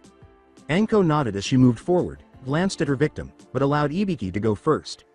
Ibiki was quick, and although his torture was extremely graphic, it had the desired effect. Anko approached her prisoner, extracted a needle, and gave him an injection. Anko smiled as she cut his upper arm to demonstrate what would happen.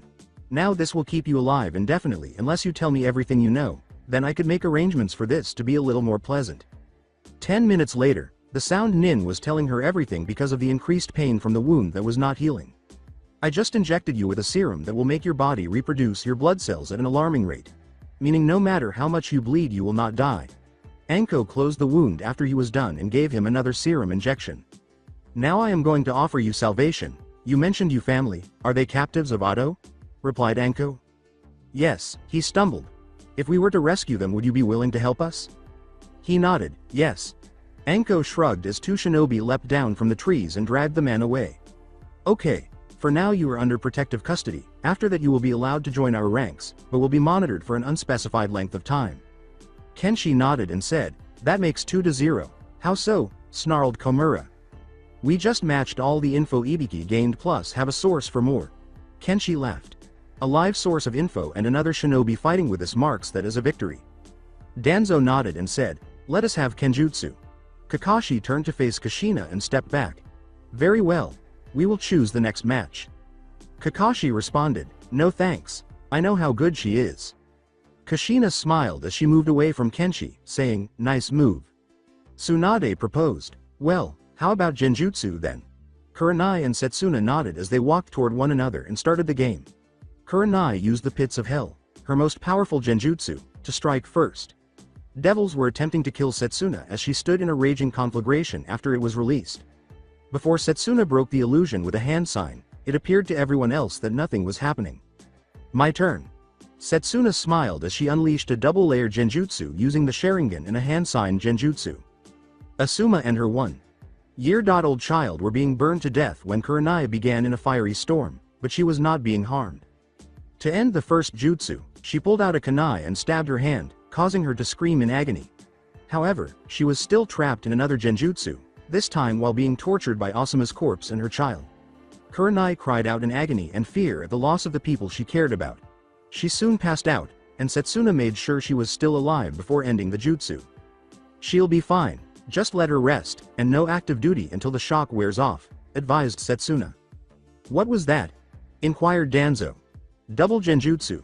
It's my insurance in case the person can escape the first. It leads right into the second one, and once they're usually weakened to the point that they can't think straight," Setsuna clarified. "That's 4-0. Kenshi smiled after saying that. Then Komura spat, "Ninjutsu." Kenshi smiled and said, "Okay, let them have it, Asuna." When the red-haired woman saw Kakashi, she nodded and said, "Understood." As she began the hand signals, Tsunation, Ikanago, Sand Lance, she cautioned, "Don't hold back." The sand in the jar on her side then sprang out at Kakashi like a lance, but he ducked it and lifted the headband to show his Sharingan eye. With swift hand gestures, he finished his jutsu. "Sweeten. Mizu Ryu," she exclaimed as the water dragon sped in her direction. As she completed another jutsu, she shouted, "Magumatan. Maguma Abari, Magma Rampage," as the ground was ripped apart and red-hot rock pursued Kakashi, who leapt and fled as fast as he could. Koridon. Barizado Shirudo, Blizzard Shield, was followed by ice pushed by a strong gust of wind. When the jutsu was over, Kakashi said, "You are good. How about we end this with one final attack?" "Why not? I've been using some powerful jutsu and you've evaded them quite well," Asuna laughed. "Let's end this." Kakashi roared, "Chidori," and charged at her. "Arashiden. Genso Burrito. Elemental Blade." Asuna yelled as her jutsu came into play, encircling her hand with a whirling blade of lightning, water, and wind. After the smoke cleared, Kakashi was on the ground with the blade at his throat after the two jutsus collided with a deafening boom. "You were very strong, copycat." Asuna chuckled. "That's why I had to use my elemental fusions." Naruto yelled, "Nice work, thank you cousin." "Cousin?" inquired Tsunade. Kenshi smiled. "Now I think it is time for taijutsu." Might Guy and Kaien nodded, then moved forward to exchange glances. "Yeah, she's a distant relative on our father's side of the family, that's why she has an affinity for all elements like us." Guy yelled, "Let the flames of our youth burn bright." Kaien smiled and said, "Whatever you say, try to entertain me." Naruto yelled, "Don't be so easy on him, he uses the same style." Kaien smiled as he and Guy adopted the same positions. "Does he? Then I shall have to see if he is worthy of being my rival." Without wasting any time, the two engaged in combat, exchanging blows until the first gate was released. Kaien took a totally different approach when Guy tried to start the initial lotus. Guy tried to knock Kaien into the air, but Kaien flipped him over and kicked him in the sweeping motion, knocking him off balance so he could launch another attack. As he circled Guy counterclockwise and launched strong attacks that were getting past his defenses, Kaien responded, dancing lotus. Homura snarled, "What is he doing?" Gaara smiled and said, "This shows the difference between the two." When Komura asked, "What do you mean?" Kaien uses the original form of the lotus. He has spent years mastering all of its forms and techniques. Guy has learned the basics for the lotus but has not actually learned the finer techniques. That is why though they were evenly matched for a while, Kaien will not be beaten. Kenshi clarified as Kaien launched the following assault. Using his hands to launch himself above Guy, Kaien backflip kicked him into the air and yelled, "Lotus Downpour." Despite his body's urge to continue rising skyward, he started the attacks by steadily pushing the incoming Jonin towards the ground after flipping to face them once he was higher than Guy. When they were about 10 feet in the air, Kaien pushed himself higher with both fists before flipping and using his gravity seals to crash down onto the Jonin, sending him crashing into the ground and leaving a huge crater in his wake. As Kaien landed, he said, "I don't think he will be getting up." Sakura rushed to Guy and started using the diagnostic jutsu as Tsunade said, "Then let's get the medic test underway." All of his ribs are broken in at least one place. Ribs 8 through 17 are broken in 3 places with ribs 4 through 7 and 18 through 20.1 in 2. His left arm's bones have been shattered. He has dozens of internal wounds and severe internal bleeding. Sakura went on to say, "There is too much damage. I don't think I can repair it all." While chanting something and gesturing with the staff over Guy, Akari said, "Allow me. Your assessment is correct, however his heart has multiple minuscule holes in it, and his lungs as well. Can you heal this much damage?" Akari asked. Sakura shook her head, saying, no medic could to my knowledge. Akari started the chanting and waved the staff over him once more, this time with chakra gushing out of it, saying, I should be able to.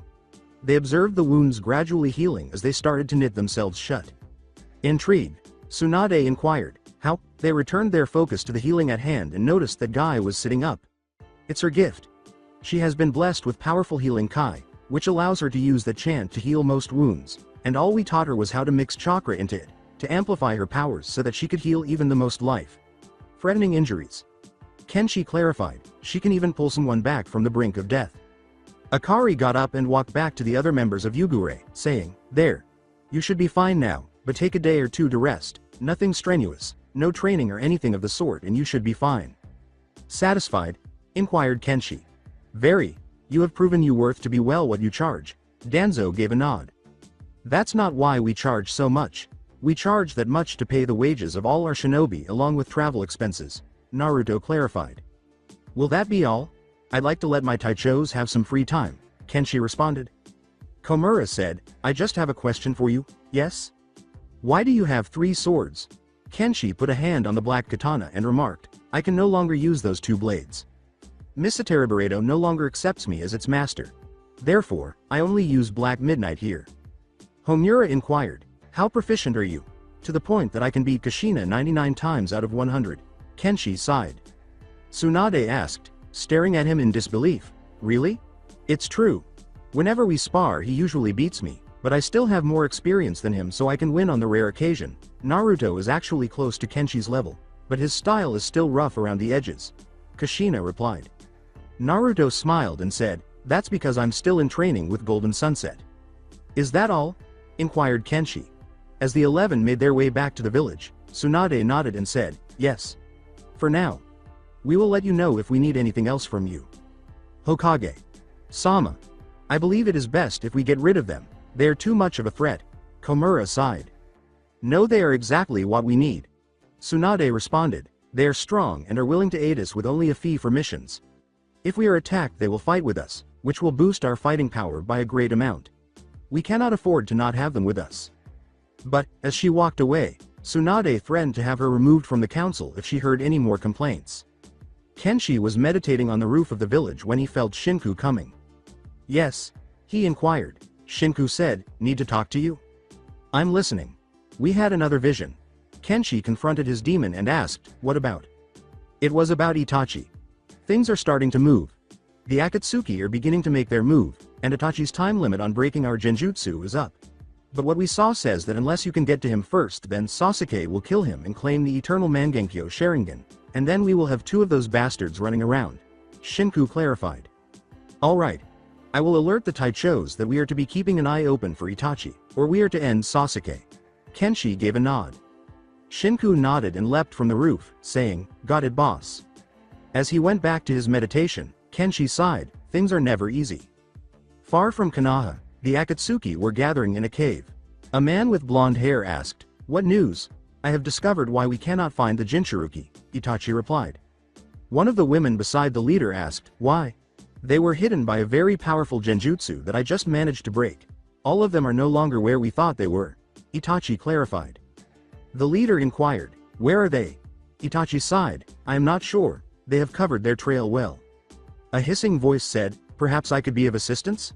Kisame said, Orochimaru. Why are you here? I came to offer my assistance, since you have been aiding me in destroying Konoha. All of the Jinchuruki are a part of a nomadic village called Yugure, and they are currently working for Konoha. Orochimaru clarified. The blonde was accompanied by a hunchbacked man who asked, why should we trust you? Because if you manage to take out those demons then my forces along with the rest of those against Konoha will have an easier time of destroying them. He cracked a grin. As the meeting came to an end, the leader said, very well. Deidara, Sasori. I want you to go and investigate, to see if this is true. If it is, start capturing them one by one, starting with the weakest. Yuan felt one of his subordinates coming while he was enjoying his tea on the porch. A man quickly jumped over the walls and knelt down in front of him. Yuan took another sip and said, you shouldn't do that. The Shodai will get mad. Sir, I have news to report. I'm listening. 2 of the targets are on the move. We believe they're heading here. They broke through sooner than expected, Yuan murmured. Who are we talking about? Sasori and Deidara. They are still a few days away and their direction could change, but it is safe to assume that Itachi has broken through Setsuna Taicho's genjutsu. Yin calmly got up and went into the compound, saying, "Very well. You are dismissed. I will report your findings to the Shodai and the rest of the council immediately." While Tamari was already up preparing tea for herself and Shikamaru, who was still in the study reviewing the list of active shinobi in Konoha, he moved through the kitchen. Yuan inquired, "Is he still at it?" Tamari nodded, "Yeah. He said he was almost done. Tell him that once he is done to take the rest of the day off. Too much work isn't good for such a great mind," Yuan responded. Tamari took the 2 cups of tea and nodded, saying, "Understood, Taicho." After climbing the stairs, Yuan knocked on Kenshi's door and heard 4 distinct voices complaining. Kenshi yelled, "Be right there." Kenshi was only wearing his pants when the door opened after a few minutes and more complaints from the room's occupants. Yuan smiled at Kenshi's outfit and said, "Sorry to disturb you, Kenshi, but we have news." "What is it?" yawned Kenshi. "Sasori and Deidara are on the move. We believe that they are heading this way," Yuan clarified. Kenshi trailed off, saying, "They broke through Setsuna's genjutsu this soon. All right, alert the rest of the Taichos. Let me get ready and I will alert the Hokage." Yuan nodded and went off to find the rest of the Taichos, knowing that a few would be asleep. After getting dressed and armed, Kenshi left his room and headed for the Hokage tower. After pushing past a number of Anbu agents who were telling him to stop, he entered Tsunade's office and discovered that shadow clones were handling mountains of paperwork. Kenshi came in and called out, "Tsunade!" Tsunade, who was eating breakfast at a small table, said, "Over here." According to Kenshi, "We have news." "What do you mean?" "Akatsuki are on the move. We have confirmed reports that 2 of them are heading this way. We believe that they have broken through our genjutsu," Kenshi said. "What genjutsu?" "The truth is that all of the demons are currently with the village, and all of them have had the half-seal created on them. We basically have everything that the Akatsuki is after right here. Knowing that they would attack us in full force, we cast a genjutsu over all the Jinchuruki to make it seem like they were still in their village while they were actually traveling with us. And now that they are on the move, you think that they have broken it?" "Yes. We never bothered to cast the jutsu over Naruto since he was banished and would be traveling around, and since they would send Itachi and Kisame after him, since they are the strongest. If they have sent the artist team, then they are just doing reconnaissance." "What do you recommend?" Kenshi smiled and said, "I came to warn you so you wouldn't be caught off guard when you start hearing explosions outside the walls of the village." He then walked off, bumping into Shizune as he opened the door. "Keep a watch on the surrounding area. Let Yugure handle this. It is our problem and therefore we would not want you to get involved. We already have plans set up for these situations." When she saw who it was, she gasped and said, "I'm sorry." As he assisted her, Kenshi said, "I was just on my way out, Shizune-chan. It's not a problem." Shizune nodded, "I wanted to congratulate you on your marriages, I see." Kenshi nodded and said, "Thank you. Are you now finished looking for others that share you affections?" Kenshi laughed as he walked out of the doorway and down the stairs, saying, "That's a silly question, Shizune-chan. If you want a date, all you have to do is ask." Shizune said, "WH, what just happened?" Tsunade laughed and said, "I think you have a date, my apprentice." The majority of the household was now awake and either training in the back or researching whatever piqued their interest when Kenshi returned to the Namikaze compound. Kenshi entered his father's office, sat down in one of the few chairs, and waited for the other 19 to arrive. "I want all of the Jinchuruki and their partners to meet me in the office in 10 minutes, he exclaimed. He started the explanation after they were all 20. "Gaara, Meiki." Meiki held onto Gaara's arm as the two moved forward. "Yugito, Akko." Yugito stepped forward, her blonde hair pulled back in a ponytail, her features elegant and beautiful, her purple shirt revealing her midriff, and her pants of the same color. Both of them were staring at Naruto, so Natsumi pulled him closer to her. Akko was dressed in pale red clothing that matched her containers, and her black hair was pinned up to highlight her feminine features. The next pair stepped forward, and Kenshi thought, "Yagra, Yuna." It's no wonder Naruto has trouble keeping these two in check. They look like they want to jump his bones right now. In order to deflect attention from the scar that ran from the bottom of her left eye to her chin, Yagra wore her typical black pants and tank top with her green cloak. Her dirty blonde hair was kept short, and her headband held back her bangs. Yuna also wore green, but she wore it over black shinobi clothing in a pale green kimono with turtle patterns. Her face was as stoic as ever, and her hair was a pale green. "Roshi, you." The next couple came forward. wearing a pink hakama and top with a brown chest plate over his front. Roshi was a man in his mid-30s with red hair and a well-maintained full goatee. He had a brown forehead guard that resembled a helmet. His complete opposite was Yu, who wore blue pants and a white shirt with a wakizashi on her back. Her pale blonde, almost white hair was down, adding to the innocent appearance of her childlike features. The tallest of them all stepped forward and said, "Han, Kaide." Standing 7 feet tall, Han was a giant of a man with red armor covering his entire body, white clothing covering his face, a simple gray shirt over his torso, and a red heat generator on his back that produced steam, which made it easier for him to use Megumiton techniques. At 6 feet 11 inches, Kaide was almost as tall as Han. She wore black armor made of metal plates, had 2 katanas on her back and 2 more at her sides, and had short brown hair that would have given her the appearance of a man if it weren't for her red lipstick and crystal blue eyes. The least active of them stepped forward and said, "Utakata, Shao." Standing at the same height as Naruto, Utakata wore a plain blue kimono that was open enough to reveal his chest. He held a bubble pipe in his hand, which he used for amusement and to practice some of his more inventive jutsu. His brown hair was left in a tumbled mess. Pale, skinned and slightly shorter than her host, Shao wore white pants and a monk's shirt with a yin-yang symbol on the bottom part that hung down to her knees. Her black hair was pulled back in buns, and her brown eyes were nearly closed. The following pair came forward and said, "Fu, Shiori."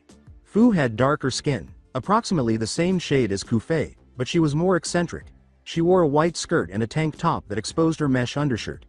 Her hair was pale brown, and she was always smiling. Shiori, a pale woman with black hair, a loose silver shirt, and baggy black pants with a silver lining, was very calm but had a hyperactive side when it came to Kenshi. She had a kodachi on her back and her eyes were fixed on Kenshi with intense desire.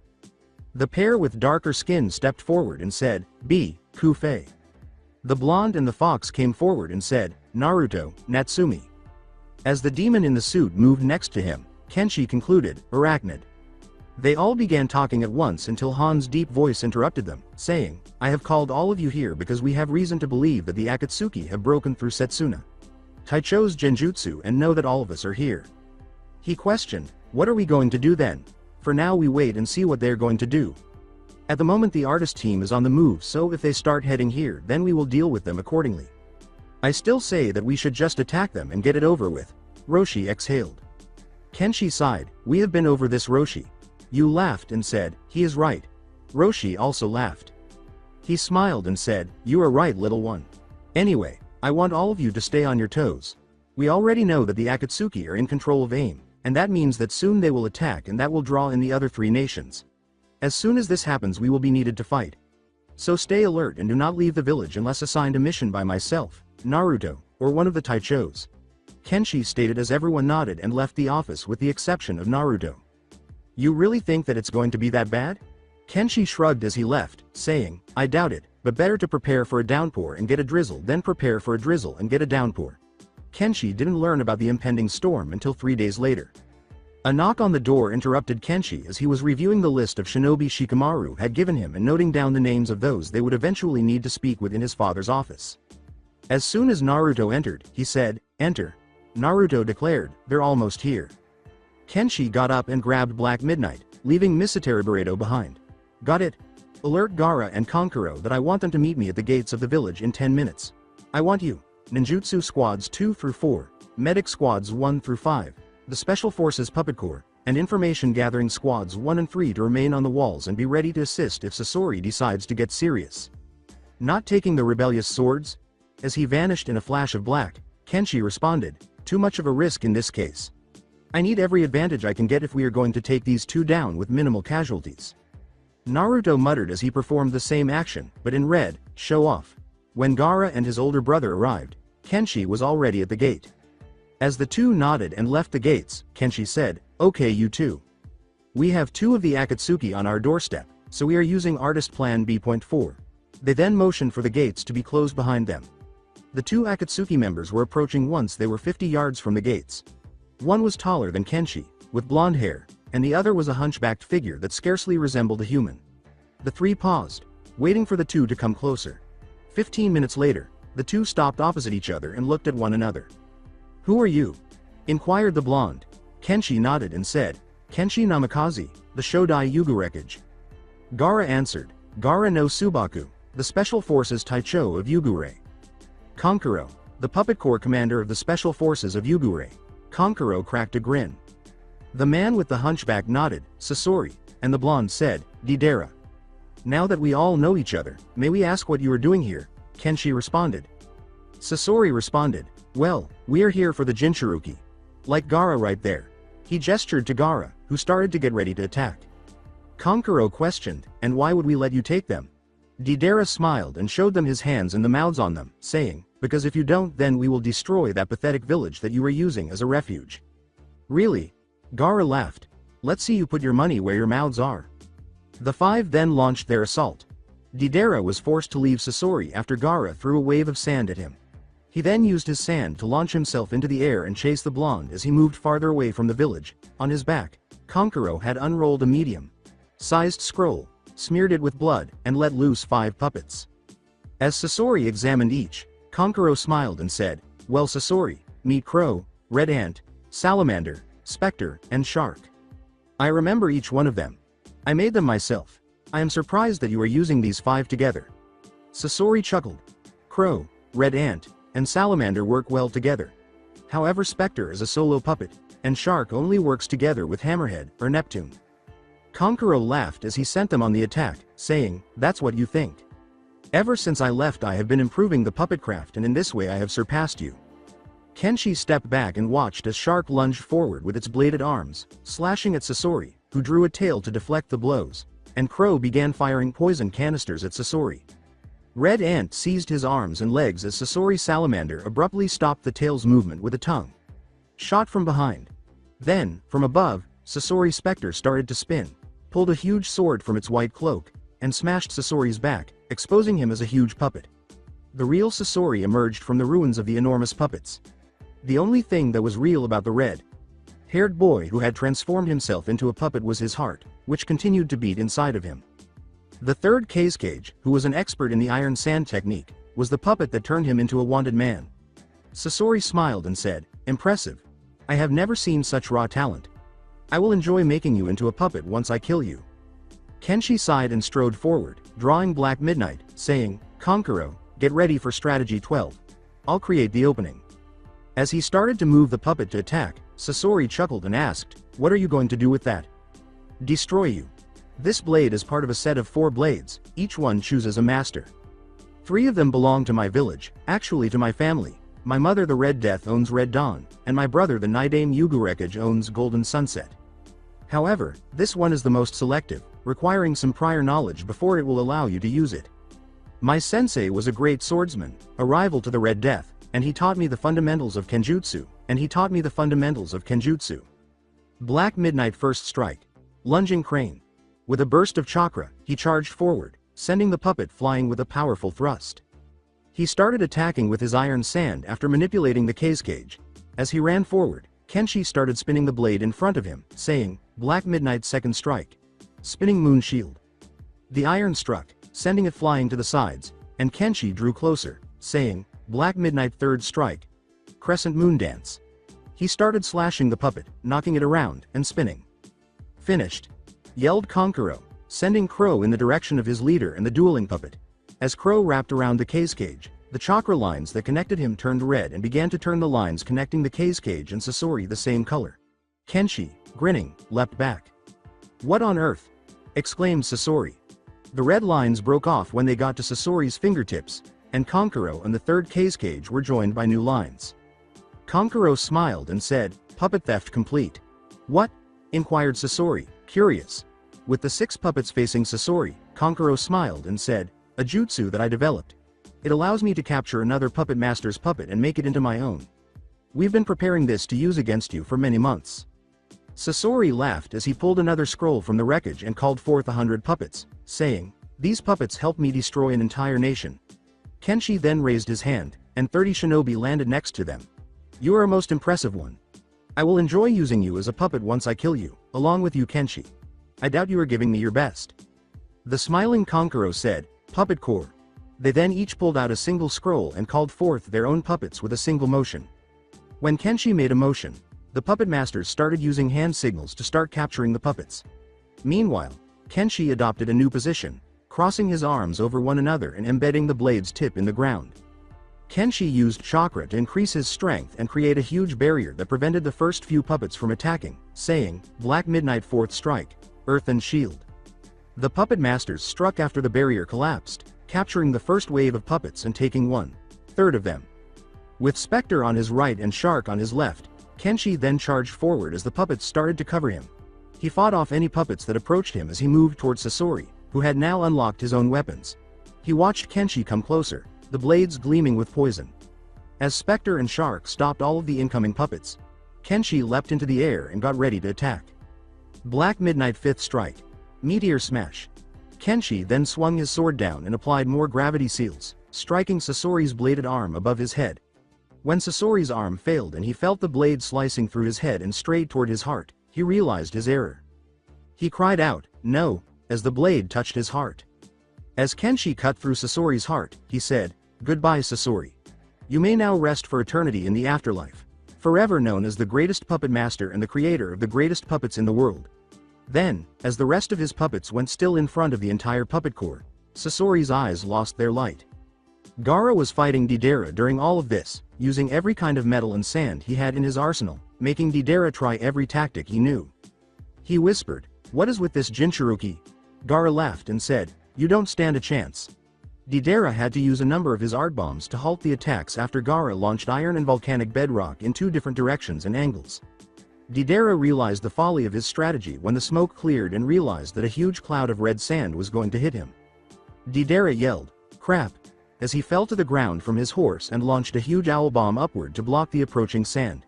Gaara set his trap as soon as he touched the ground, releasing the sand he had created from bedrock, thinly spread across the ground, and had wrapped around his legs. As the sand encircled the bomber, Gaara chuckled and said, "Checkmate." The sand exploded just as Gaara was about to perform the burial, leaving Deidara bloody and burned. He retreated from the sand Taicho, shouting, "I refuse to die," as he inserted his hands into the pouches, took them out, formed another enormous owl, and flew into the sky. Kenshi came to see how his troops were doing after the former Iwa bomber had left the area. Kenshi sighed and raised his left hand to indicate that the medic squads had arrived and were starting to remove the poison from all of the systems. No major injuries, but a few have been poisoned. Naruto chuckled as he checked on each of his allies, saying, "Way to go." The majority of the shinobi had been watching the battle and were cheering the Yugure shinobi when they returned to Konoha after everyone had their wounds attended to and the poison had been removed from their bodies. "Is there any chance of getting you to start teaching our shinobi?" Danzo said, approaching, "Most impressive." "Only if you want to start paying us more, and we would select the trainees." Kenshi nodded as they headed back. "Now if you will excuse me, I will be back in the Namikaze compound, asleep." All of the shinobi were discussing Yuger's strength and how powerful the village would be if they could train them the day after the battle outside the village. The elders were trying to persuade Kenshi to train some of their shinobi while he sat in a council meeting. "I have already told you, you would have to either pay us a fee for our knowledge or have that shinobi join us when we leave, and only we would choose who we train." Kenshi exhaled. "According to Komura, but," Kenshi smiled and said, "My village, my rules." "He has a point." Shukaku responded, "We cannot force him to do anything, it's in the contract." "But why won't you teach us, so we can better aid you on the battlefield?" Danzo replied. "Does it look like we need help?" replied Kenshi. "Each member of Yugure can take down 10 of your shinobi. The Taichos can take out 100 easy, and myself and Naruto could decimate your whole force without breaking a sweat." "Why don't you teach us?" Danzo asked. "Because it's bad business." Kenshi replied, "If we taught everyone we worked for how to do things, we wouldn't have any more clients." Homura proposed, "How about a compromise, such as, we will allow you to train any shinobi you see fit to train, and we will assist you the next time Akatsuki attacks." "Not needed. We have plans in place to deal with each team the Akatsuki have, even plans for potential members. We don't need any help from you guys," Kenshi responded. "You are unreasonable. No, you just are a horrible negotiator." "Kenshi, how about you have some of your members teach academy students?" replied Tsunade. "I suppose. The quality of your shinobi sucks, to be honest." Kenshi sighed. "I'll send over a few of my shinobi that aren't doing anything important for the time being." Inoichi inquired, "What will you be teaching?" "The basics. Basic nin, gen, tai, ken, fuinjutsus and basic first aid," replied Kenshi. That is too advanced, exclaimed a civilian. That is the bare minimum for most shinobi schools. If you don't know the basics of these, then things will go badly for everyone on a mission. A well-rounded shinobi is better than a special jonin. Kenshi continued. All of the taichos are able to use other areas as well, they just mainly use their specialty. For example, Asuna is also a skilled kenjutsuist, and a very skilled fuinjutsuist. The civilian attempted to argue. Still, would you rather have your child have to learn more and survive a mission, or would you rather they learn very little and get killed because of their ignorance? Replied he. This is my only offer, take it or leave it. Tsunade nodded and said, we accept. Will there be a charge? No, for helping young students we won't charge you, but we request that the senseis leave, and that a barrier is erected to keep away spying eyes. Kenshi responded. Danzo nodded and said, deal. After that, the council adjourned, and Kenshi began mentally listing the names of potential instructors for this exercise. The first lesson was taught at the academy the following day by Ino, Shikamaru, Choji, Tenten, Haku, and Naruto. Iruka was shocked to see how much each of us had changed as they got closer. Ino had become a true beauty. She wore a purple skirt and a purple tank top that flaunted her mid-drift, and her long blonde hair was styled. Choji had grown taller and appeared husky rather than fat. He resembled his father nearly exactly in his red clothing and gray chest armor. Shikamaru was wearing a long, sleeved shirt and black pants, a black chunin vest, and a ninja.to on his back. His hair was tied up in the back.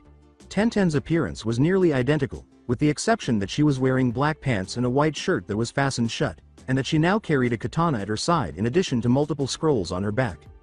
Haku wore a dark blue shirt and black pants, her black hair left at mid-back length, the Uzumaki crest on her left arm, and a small scroll on her back that held her secret weapon, which only Kenshi and Naruto knew about. He smiled and said, welcome you six. Naruto shook Iruka's hand and smiled, good to see you Iruka. So what is each of you teaching?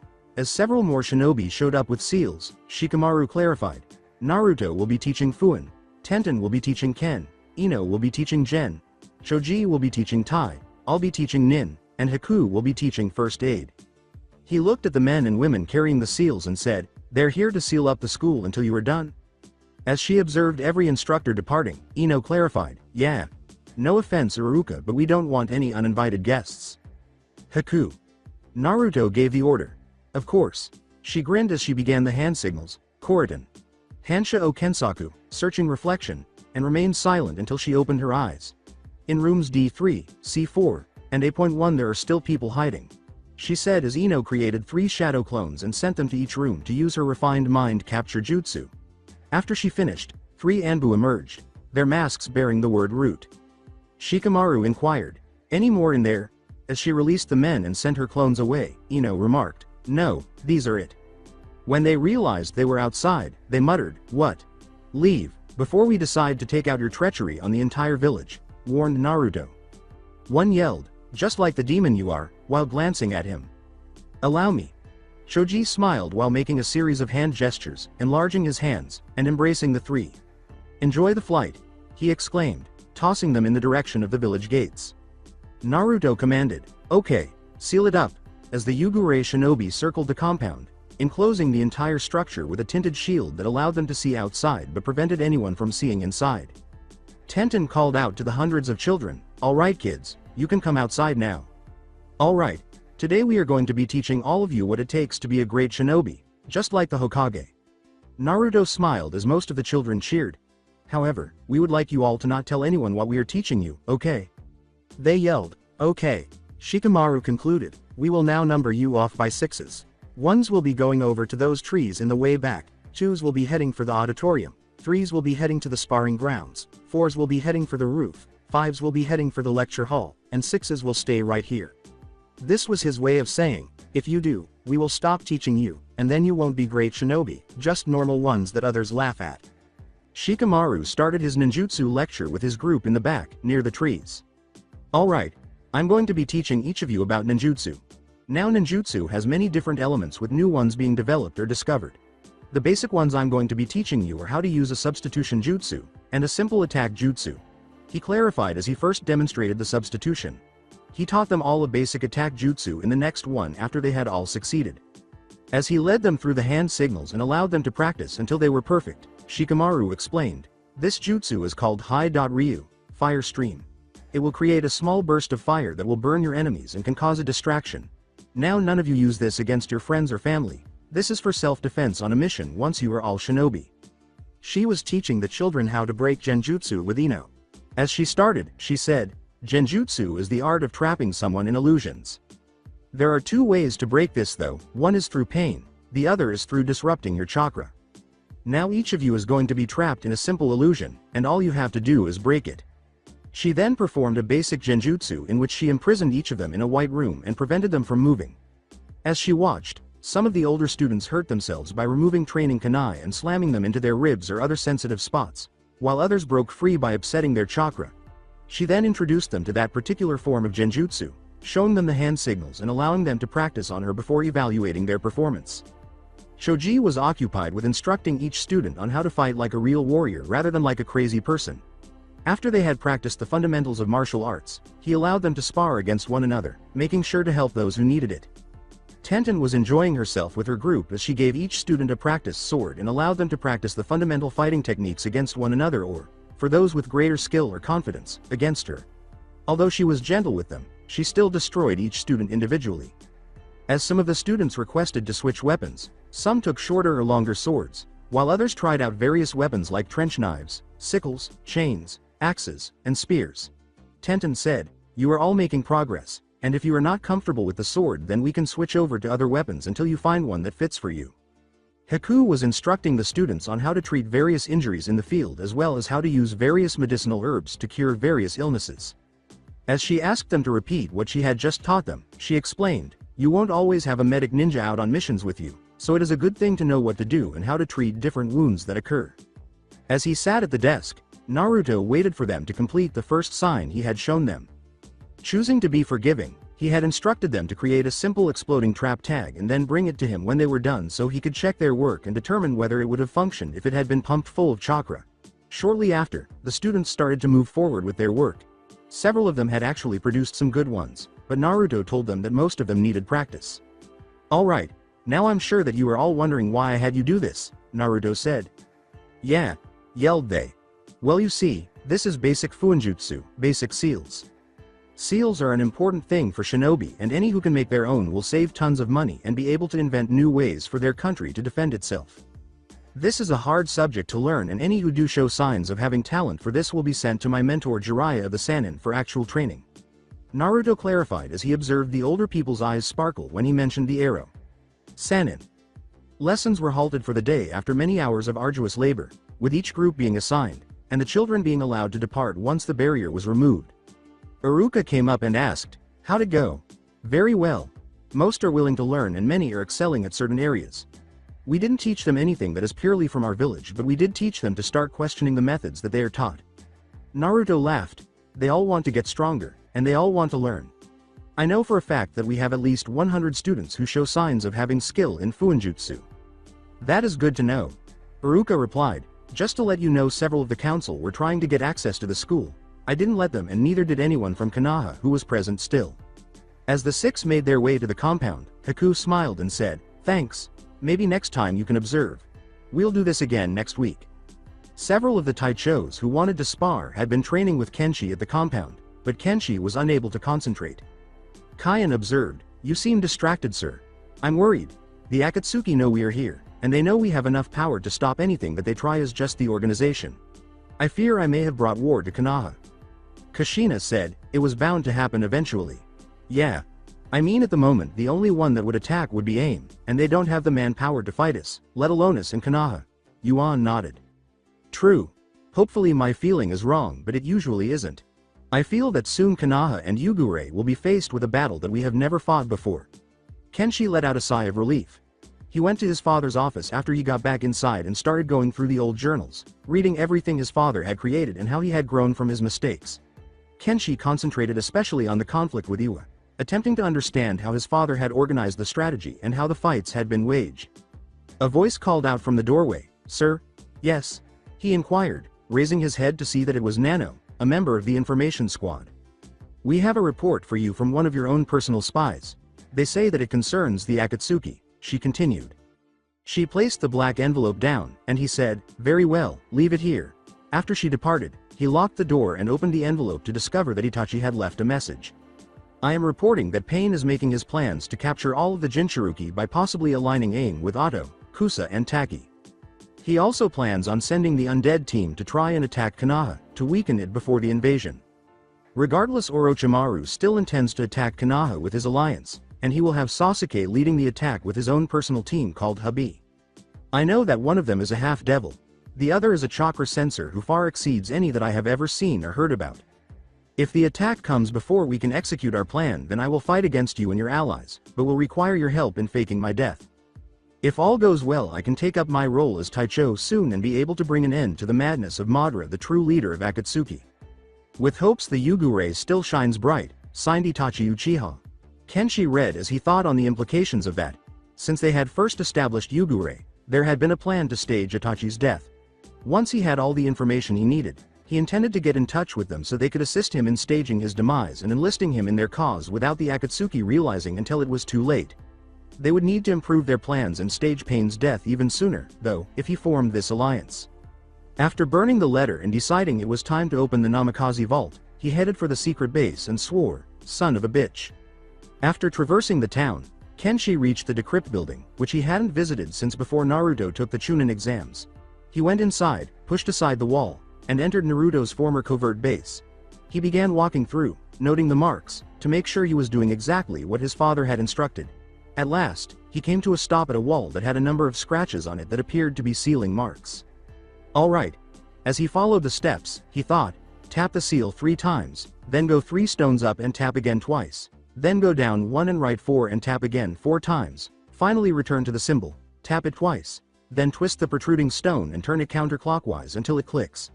After he finished, the wall slid back, revealing a spacious hallway that led back to the estate. He walked down the hallway, muttering, "I still can't believe Naruto instinctively found this place." Finally, he reached a large door that was adorned with a minotaur, a sea serpent, a dragon, and a phoenix. The minotaur was below the dragon, the sea serpent was beneath the phoenix, and the dragon was above the phoenix. Each of the legendary creatures moved forward, blocking the door and preventing entry to the room beyond. The minotaur commanded, "Hold." The phoenix questioned, "Who seeks to enter the halls of the Namikaze's fire vault?" "I, Kenshi Namikaze, current clan head of the Namikaze," he responded. The sea serpent questioned, "Which of us can you summon to prove your claim?" He declared, "I am the summoner of dragons." "Well then, summon one of my brethren and we shall see if your claims are true." The roaring dragon replied. He nodded, pulled a small piece of black midnight from its sheath to slit his hand, and used the hand signals to call forth the dragon chief. The dragon yawned, "Kenshi, why have you summoned me?" "I have summoned you, Fidelius Sama, because I need you to confirm who I am so I may enter the vault we spoke of." Kenshi gave a nod. "Ah. Dragon, I Fidelius, chief of the dragons of the infinite mountains, do credit the claims of Kenshi Namikaze." Fidelius sighed. As the 4 went back to the door and cleared the way for Kenshi, they said, "Understood. We shall allow entrance to you, Kenshi Namikaze." Fidelius vanished in a puff of smoke, and when Kenshi stepped into the enormous hall, he saw thousands of scrolls on shelves, as well as a number of maps, weapons, and books that were the diaries of the 4 legendary figures from each generation. He discovered the oldest diary, penned by his distant ancestor Hiru Namikaze, while strolling down. He opened the diary and started reading it. "May these be my opening words, and may they be read during a time of peace for the world. The Rakudo sage has just named me as the master of the dragons of the infinite mountains, and that I am to work with 3 others under him to help protect the world from those who would seek to destroy it. My comrades are each different and we each have our way of doing things, but we all work well together, and are all willing to protect the world. I am writing these words before I am to meet and fight the ancient beings for their alliance to our forming strength, so that we can prepare for the future and pave the way for the future generations." Kenshi then skipped several pages until he found what he was looking for, concerning the Biju. "As of today, we 4 are to buy time for the Rakudo sage while he prepares to seal the Biju away inside of himself. We are all worried and my wife fears that I will not come back from this venture. However, I know in my heart that we 4 must oppose the great demon, otherwise many thousands will perish. Whatever awaits me I accept it with open arms and a smile in my heart. We 4 are to summon the chiefs and fight it, dealing as much to it as we can. I have spoken at length with Grian, the chief, and he agrees that this is a suicide venture, but he also sees no other way to counteract this great threat. With hopes that this will not be my last entry, I now leave to go to the battlefield and to face the greatest threat that has ever been known. This was the last entry written in that hand, but a few pages later there was a new entry that seemed to be in a different hand. This is the Rakudo sage, writing to tell the details of what occurred that faithful day I sealed the Biju inside of myself. The four faced the creature on the plains between the lands of fire and lightning, keeping it from moving towards any of the villages. They fought valiantly, but the Biju was too great a foe and cut them down one by one, starting with the sea serpent and Rukia, followed by the Minotaur and Kanda. After those two fell, it focused on the Phoenix and Momo, and then Dragon and Hiru, the last to fall. I arrived just as Hiru and the dragon were taken down and performed the sealing. Once the beast was sealed, I went to Hiru's side and listened to his final words.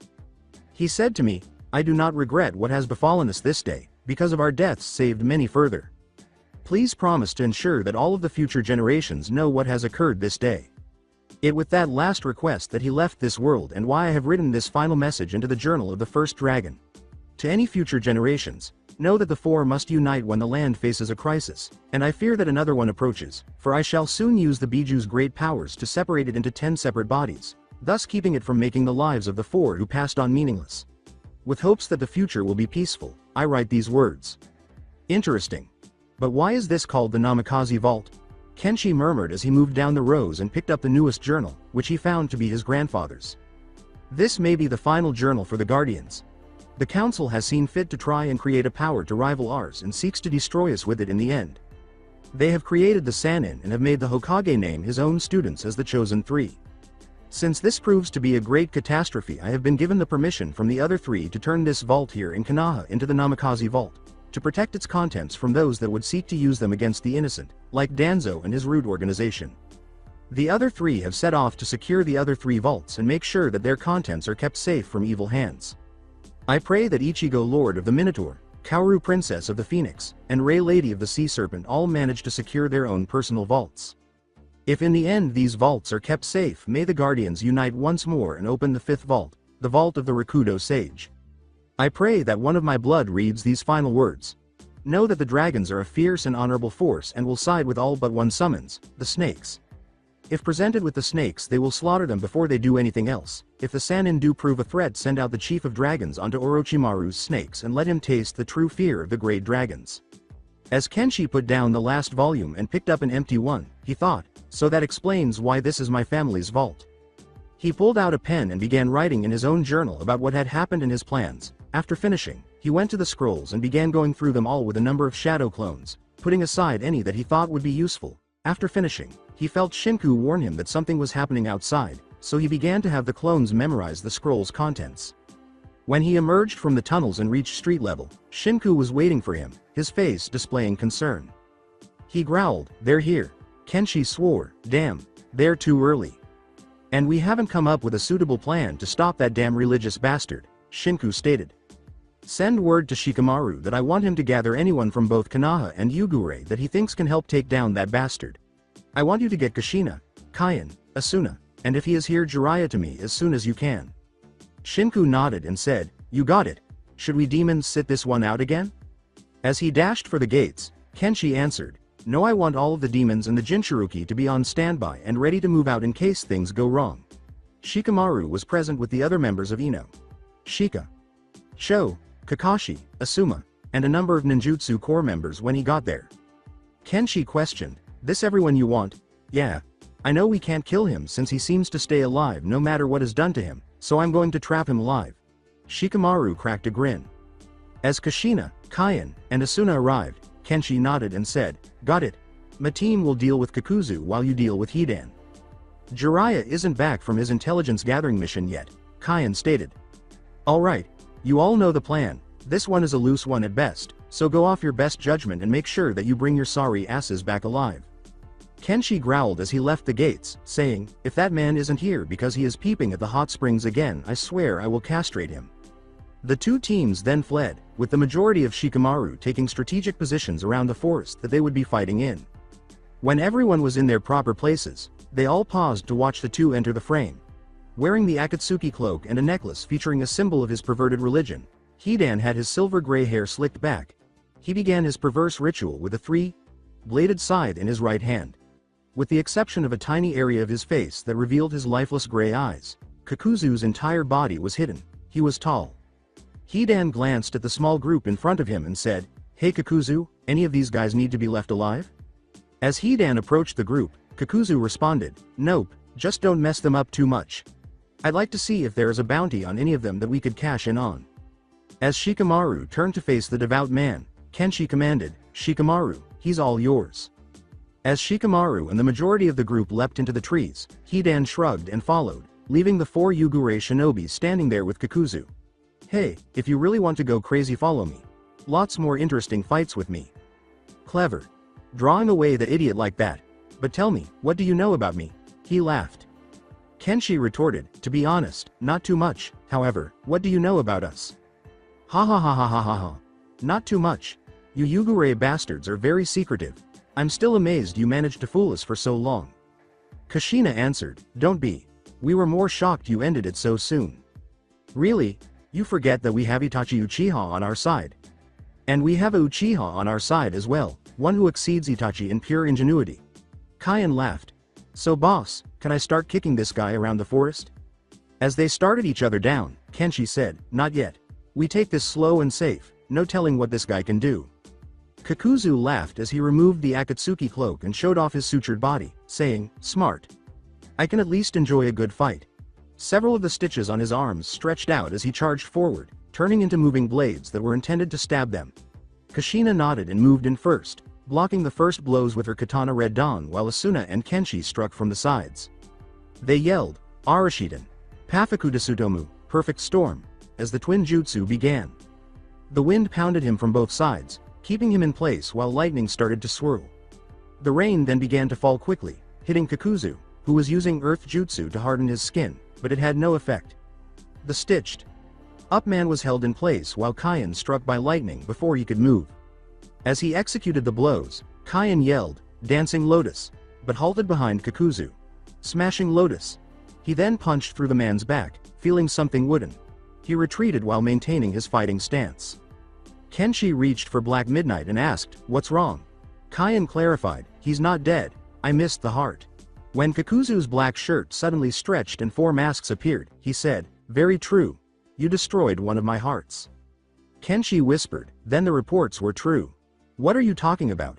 We have reports about you, from a long time ago, that you used those black threads to remove the still beating heart from your opponents and from there use them to extend your life." Kushina responded. He chuckled as the masks came to life, saying, "I see. So you had an idea what to expect. Doesn't matter, soon you will be replacing any of the hearts you damage." "Boss?" inquired Kaien. Kenshi looked at Kakuzu and said, "Yeah. Pick your target, and be careful." The 3 nodded and leapt back, each ready to engage in a fierce conflict with an unidentified adversary. Kushina slowly lured the wind away from the main battle by dodging the bursts of wind that were aimed at her. She only became serious after she had moved far enough away to be out of Kenshi's and the other's line of sight. "You are the unlucky one. There is a reason why I am still the Red Death." She smiled as she attacked, Bloodstorm. She used Shushin no Jutsu to move in front of the masked foe, and with incredibly quick slashes, she sliced the mask and the entire body into tiny scraps that floated on the wind. As she made her way back to where Kakuzu was most likely waiting, she laughed and said, "How foolish, to think that you could oppose the Red Death." Asuna avoided the fire bursts until she had witnessed all of its long and short range capabilities. As she began the hand signals, she said, "I suppose I should end you quickly." Sweden. Mizu Ryu no Yari. Water Dragon Spear. She yelled as the water formed a spear point with a dragon wrapped around it, and it charged at the mask, which attempted to defeat it with fire but was defeated and destroyed. Pitiful. With those last words, she walked back towards Kakuzu.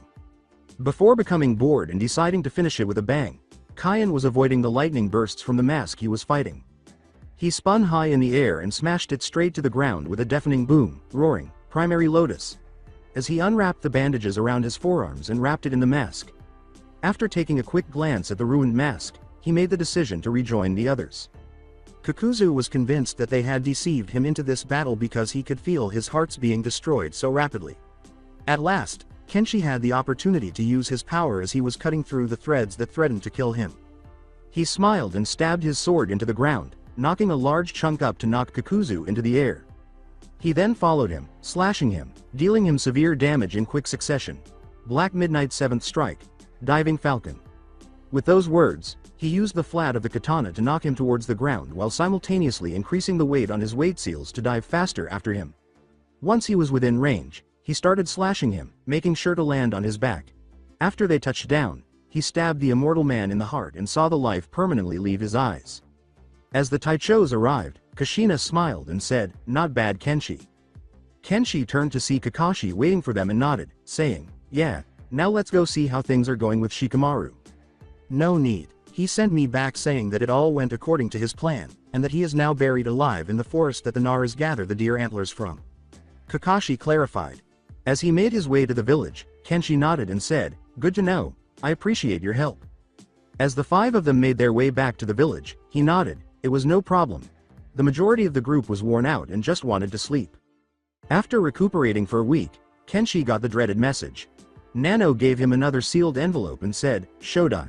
Kenshi grunted as he read the included map and stepped outside into the compound. "Thank you, Nano, you are dismissed." Kenshi sighed as he opened the letter. "I send this message to alert you that the Madara is suspecting me as a traitor, and has let slip to Orochimaru my whereabouts so that Sasuke might finish me off.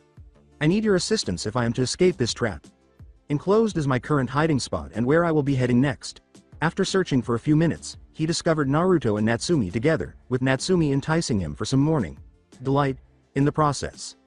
In full leader mode, Kenshi exclaimed, "Naruto. Yeah? It's time. We have a code orange. I want you to gather the people we discussed and meet me at the village gates in 10 minutes. Kenshi said as he fled. He watched Naruto arrive at the gates with Shinku, Hinata, and Setsuna. With eyes stating that it was a false alarm, Setsuna remarked, "Naruto said it was a code orange."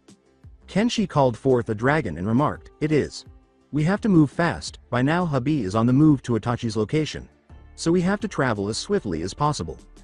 The Sapphire Dragon female said, "You called Kenshi?" As the five jumped onto Azul's back, Kenshi remarked, "Yes, Azul. We need to get moving and fast." She opened her wings and flew, following Kenshi's instructions to the first hiding place where Itachi was supposed to be, nodding, of course. Azul landed after several hours of flight, leaving them only a short distance from the hiding place. "Alright. Here's the plan. Hinata starts scouting. Look for either Itachi's chakra or Kisami's. If they aren't here, then we get moving again to the next hideout. If they're, then we get started on the plan." Kenshi instructed as she examined the structure. "I found them. They are both here, but Kisame is moving outside. There are 4 chakra signatures heading towards this place," she said. Kenshi confirmed, "Habi." He looked around with his Byakugan and said, "Okay, I'm going in with Setsuna. The rest of you are to hold off Habi for as long as possible. Avoid fighting Kisame if possible." He then ran towards the building with Setsuna. Soon after Kenshi and Setsuna entered, they discovered Itachi seated in a chair, grinning smugly at the door. Itachi clarified, "You are quick. Kisame just went out to hold off Habi. We flew. And we sent the Nidame, the Arachnid and the Hyuga bride of the Nidame to hold them off." Kenshi laughed. "Then you are ready." As he started to draw the signs on the ground, Kenshi explained, "Yeah. It's a complicated jutsu and it will take some time to get it right if we are to fake your death properly." He nodded and watched as they worked while a battle raged outside. "Once it is done, though, you will have faked your death and be safe with Yugure before the Akatsuki even realizes what happened." Sasuke and his team were stopped when Naruto and his group arrived just in time. Kisame stated, "Only the Uchiha is allowed to pass." Naruto stepped in front of Sasuke and said, "Actually he isn't. So how are you doing, you gay prick?" Sasuke pulled out his sword and swore, "Dope." Naruto smiled as he unveiled Golden Sunset and said, "So you want to go blade to blade? Well, at least mine can kick the crap out of yours." The two engaged in a growl, with Naruto flashing his famous fox grin as he deflected every blow from the traitor. As he slashed at the blonde, who easily blocked it, Sasuke said, "I heard you were banished from Konoha." "Yeah, and now I am a cage." Naruto laughed, "So even if you left Otto, I would still outrank you." "You bastard," he yelled, "Chidori," as he made the hand gestures and held out the Chidori directly to Naruto. As he created the fiery Rasengan and threw it directly at the approaching Chidori, causing it to explode before it could even make contact, Naruto yelled, "Kaden Rasengan. Rasen Bomb. Fuden Rasengan. Rasen Shuriken." Then, using Wind Chakra to create the next Rasengan, he threw the spiraling Shuriken at the Uchiha, who narrowly avoided it but was still in pain from the attack. Using his taijutsu skills, he growled and charged at the blonde, who used his own techniques, which he had learned from a variety of styles and combined into his own, now known as Shi no Samazamana, variety of death. Naruto spun around the punches, first using basic Muay Thai to give the black-haired man scathing elbow blows, then switching to pencak silat and using bladed hand strikes to cut his face and other soft spots. After that, he switched to basic karate and hit Sasuke with strong punches that made him tremble inside, making him too quick to try to defend himself and hesitant with his blows. When Naruto finally made the decision to put an end to his suffering, he switched to jujitsu, grabbed an incoming punch, and twisted his body so that he was throwing Sasuke over his shoulder and onto the ground by using his forward momentum. While Kisame whistled, Naruto observed, "That should take care of you." "Not bad. Haven't seen that many blends of martial arts in a long time," he laughed. Shinku looked at the former Kiri.nin and asked, "So are you going to fight us?" "Nah. I can tell that the blonde is going to be one hell of a fight by himself, and adding you and the girl over there, I wouldn't fancy my chances." Kisame laughed. One of Sasuke's subordinates smiled and said, "Pretty smart, but you forget about us." Suigetsu. Kisame laughed. "You would be a fun match in swords alone, but otherwise you are nothing but fish food. I bet the girl here could wipe the floor with you." "I could." Hinata laughed. "I can tell by looking at you, one good Raiden Jutsu and you would be finished." The red-haired girl who was standing next to Sasuke, checking on him, said, "She's right. The idiot traitor is fine," replied Naruto. "I didn't kill him, just showed him the difference in our skills, and even with his Sharingan he won't be able to imitate those movements." Then she growled, "Why not?" As he turned to face the building and noticed a tiny flicker of light indicating that they were to depart, Naruto responded, "Because they take practice to perform, you can't just copy them and expect to get them right away. It took me a lot of practice with hundreds of shadow clones in order to get this far. And now our time here is up," Naruto said as the three of them departed. Setsuna and Kenshi had just completed the jutsu and made the necessary copy inside the building. After guiding them to the secret passage, Itachi used the bomb jutsu that would demolish the entire structure. After they were outside, they saw the building blow up and saw Sasuke, who was now conscious, rush into the flaming rubble in search of his brother only to discover the body.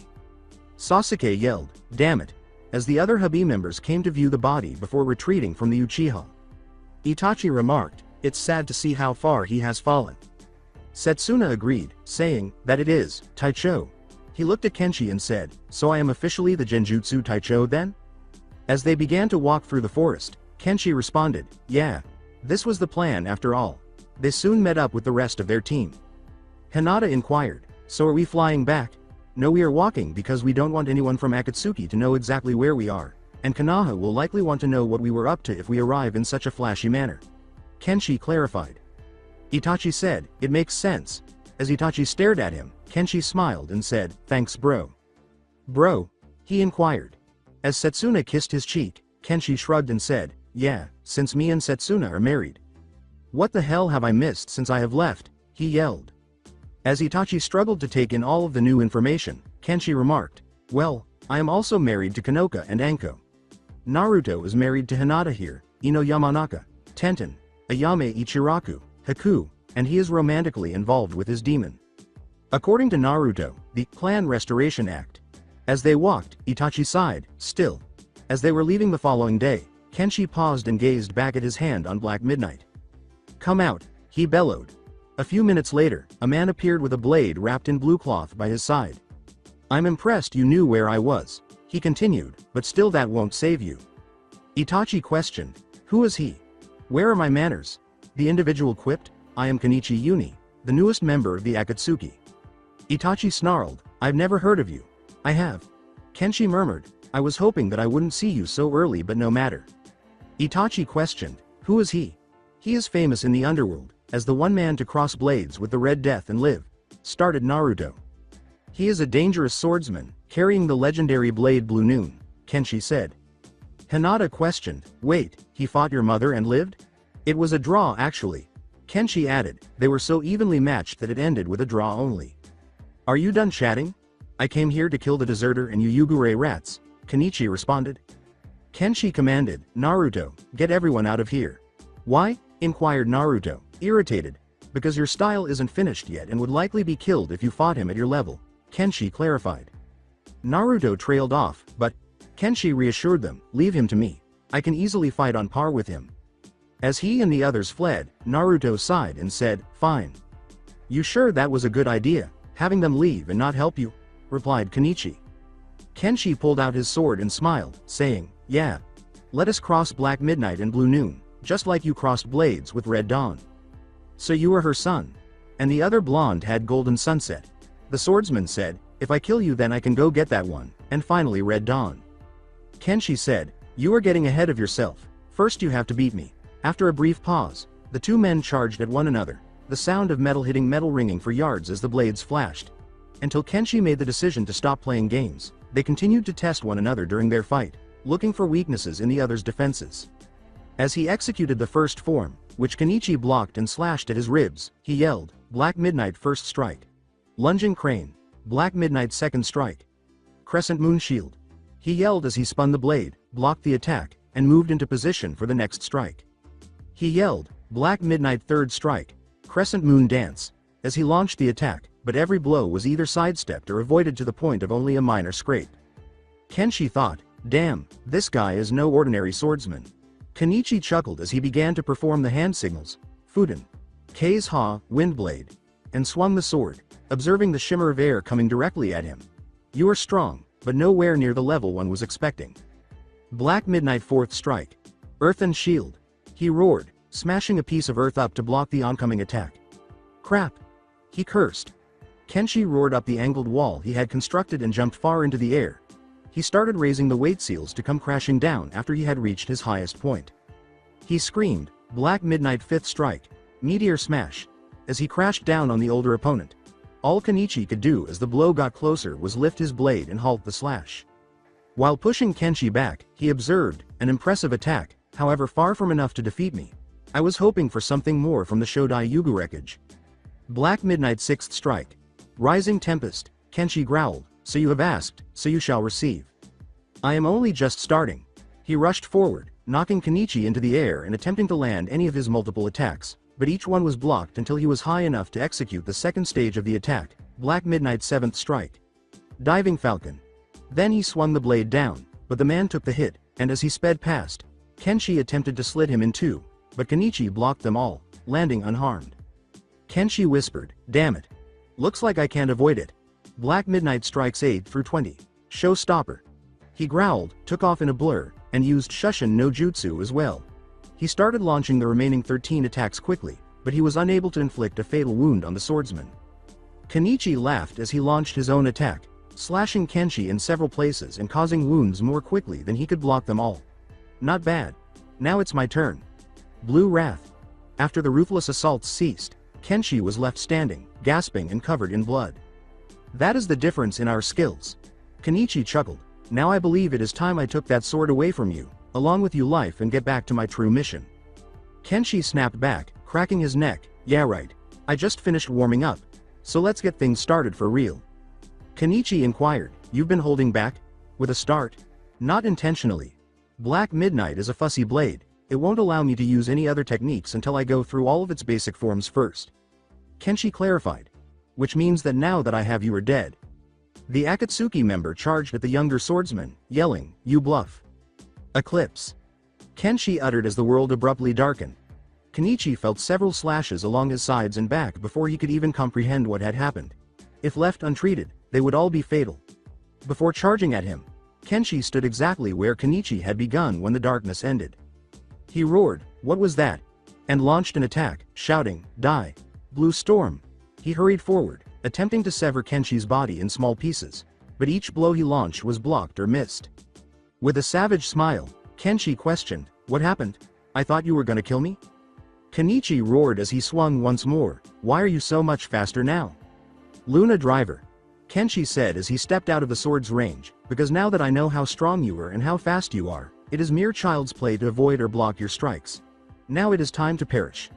A flash of light from the blade blinded Kenichi, and Kenshi rushed forward and unleashed 4 slashes that ended the swordsman. One from each diagonal, one from the vertical, and one from each diagonal. Feeling his life slipping away from him, he yelled, "No," as he fell. As Kenshi picked up the blue blade in its sheath and left the bloody heap that had once been the Akatsuki member, he said, "Goodbye Kenichi of the blue blade. I will be taking that sword to find its rightful owner. Kenshi caught up to the other members of his group who had stopped for the day after a few hours of running. As he got closer, Naruto remarked, "It's about time." Kenshi moaned as he lay on his blanket, "Shut it. All I want to do is sleep." "Did he cause you so much trouble?" Itachi inquired. "Not at all. I was playing too much with him." Kenshi sighed as he showed them Blue Noon. "I could have crushed him if I had chosen to fight with jutsu or something else, but since it was swords only, that made things harder but more rewarding." Hinata wrote, "Not bad. Thank you." Kenshi moaned as he fell asleep. "Now keep it to a dull roar, and Naruto no wild night adventures." What did he mean? After asking in confusion, Naruto was red in the face when Shinku whispered to him, "As if I would do that." Kenshi growled and threw a three-pronged kunai at him, saying, "I said be quiet. The next loud noise you make will result in my fist connecting with you face." With that last remark, everyone fell silent for the rest of the night, so as not to wake the sleeping Kage. That's it for today. I hope you guys enjoyed this great story. See you in the next one.